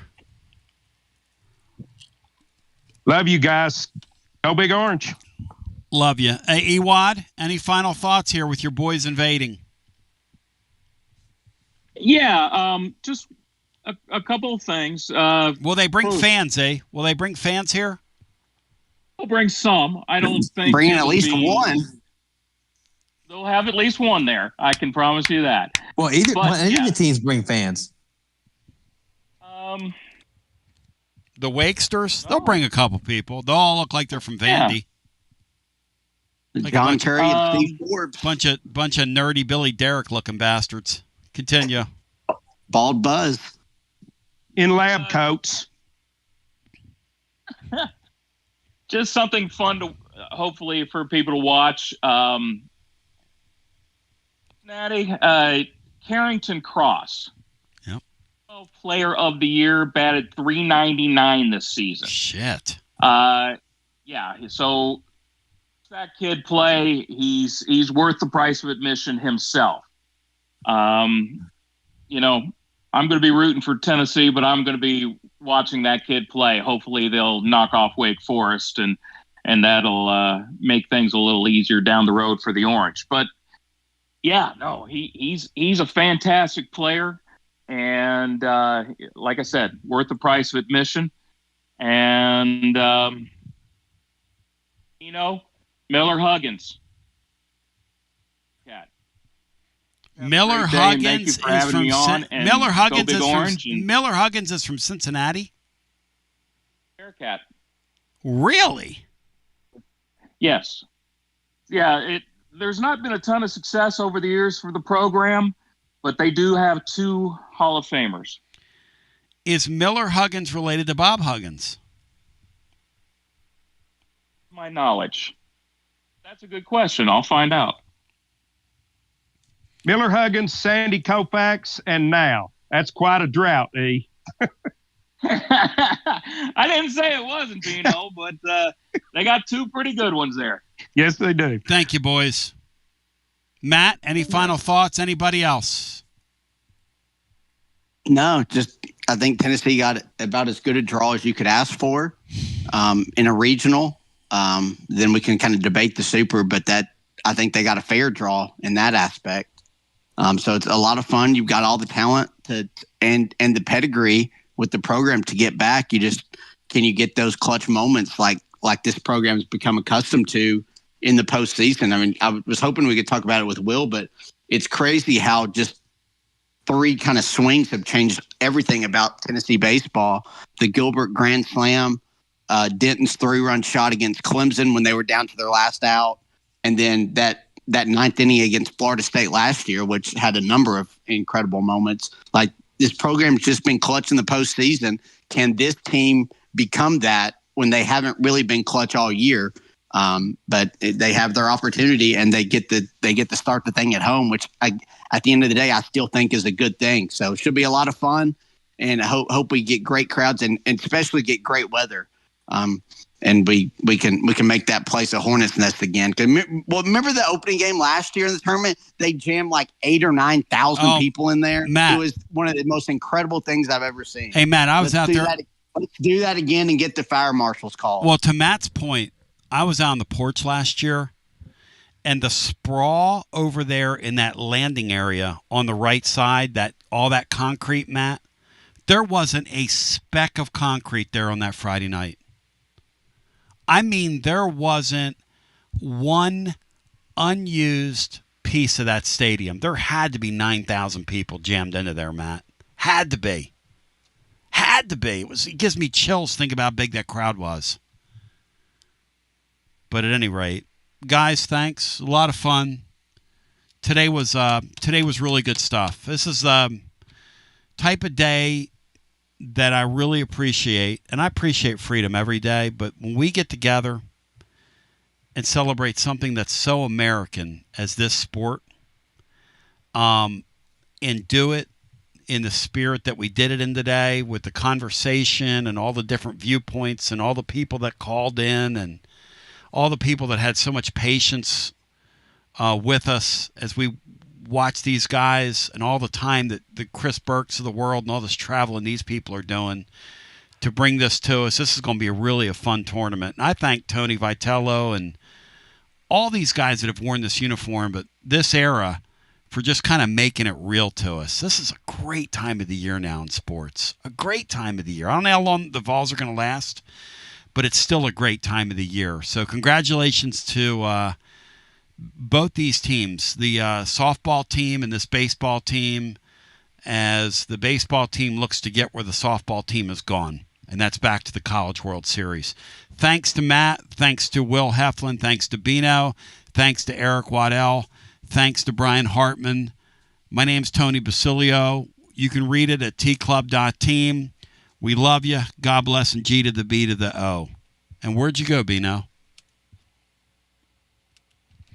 All right. That does it for us. That was fun today. Lots of fun. Thank you, Eric.